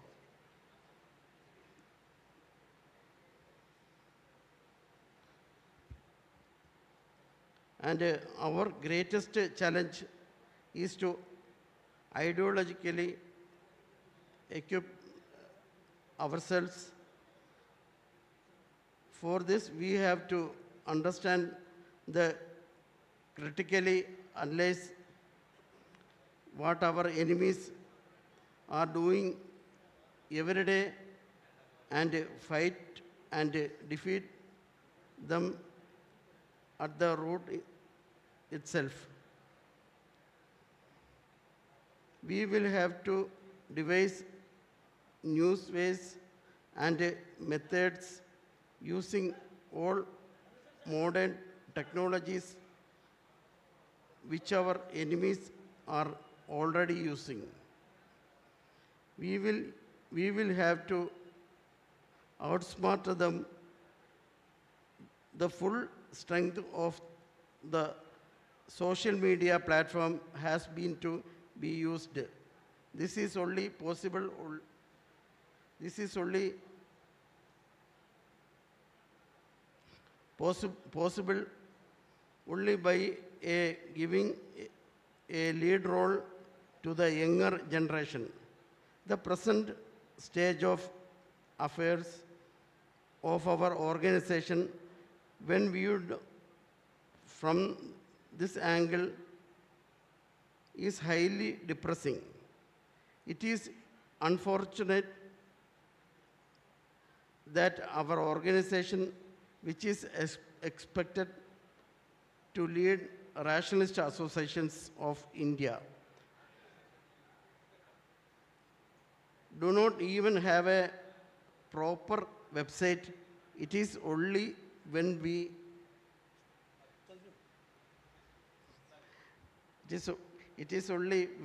have a proper, dynamic, highly visited website, our constituent organizations will be prompted to follow suit.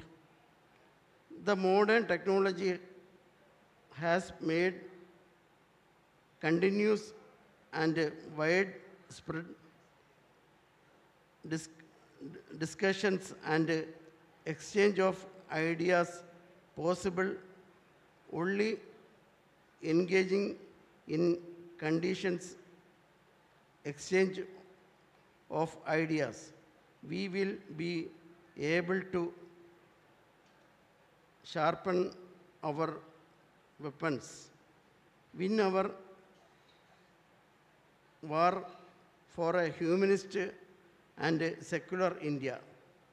With this goal in mind, I hope this conference will be able to take new and challenging decisions towards this end. Thank you, Lal Salam. Now it's a time to felicitate the speakers with a certificate of appreciation. I request our President Narendra Naik sir, please come over to the dais.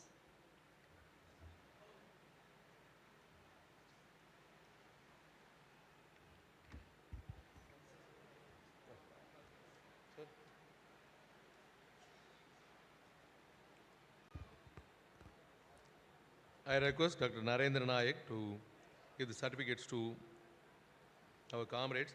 Dr. M. Govindasamy from Malaysia.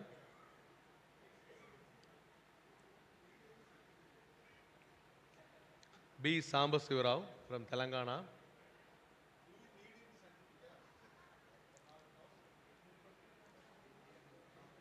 Iringal Krishnan from Kerala. And Dhaneshwar Shagu from Odisha.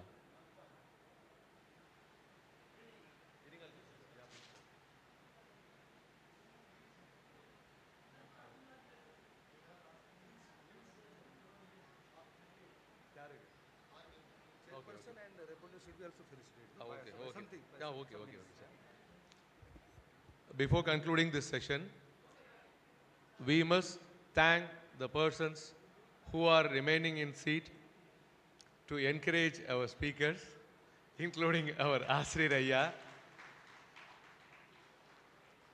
And we also thank those who had lunch to give space to these people. Thank you. And everyone in the dais will be felicitated by our President.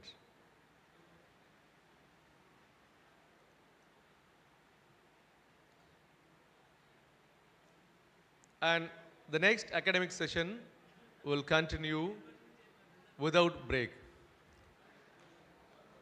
So I request those who are waited for that, just go and have your lunch.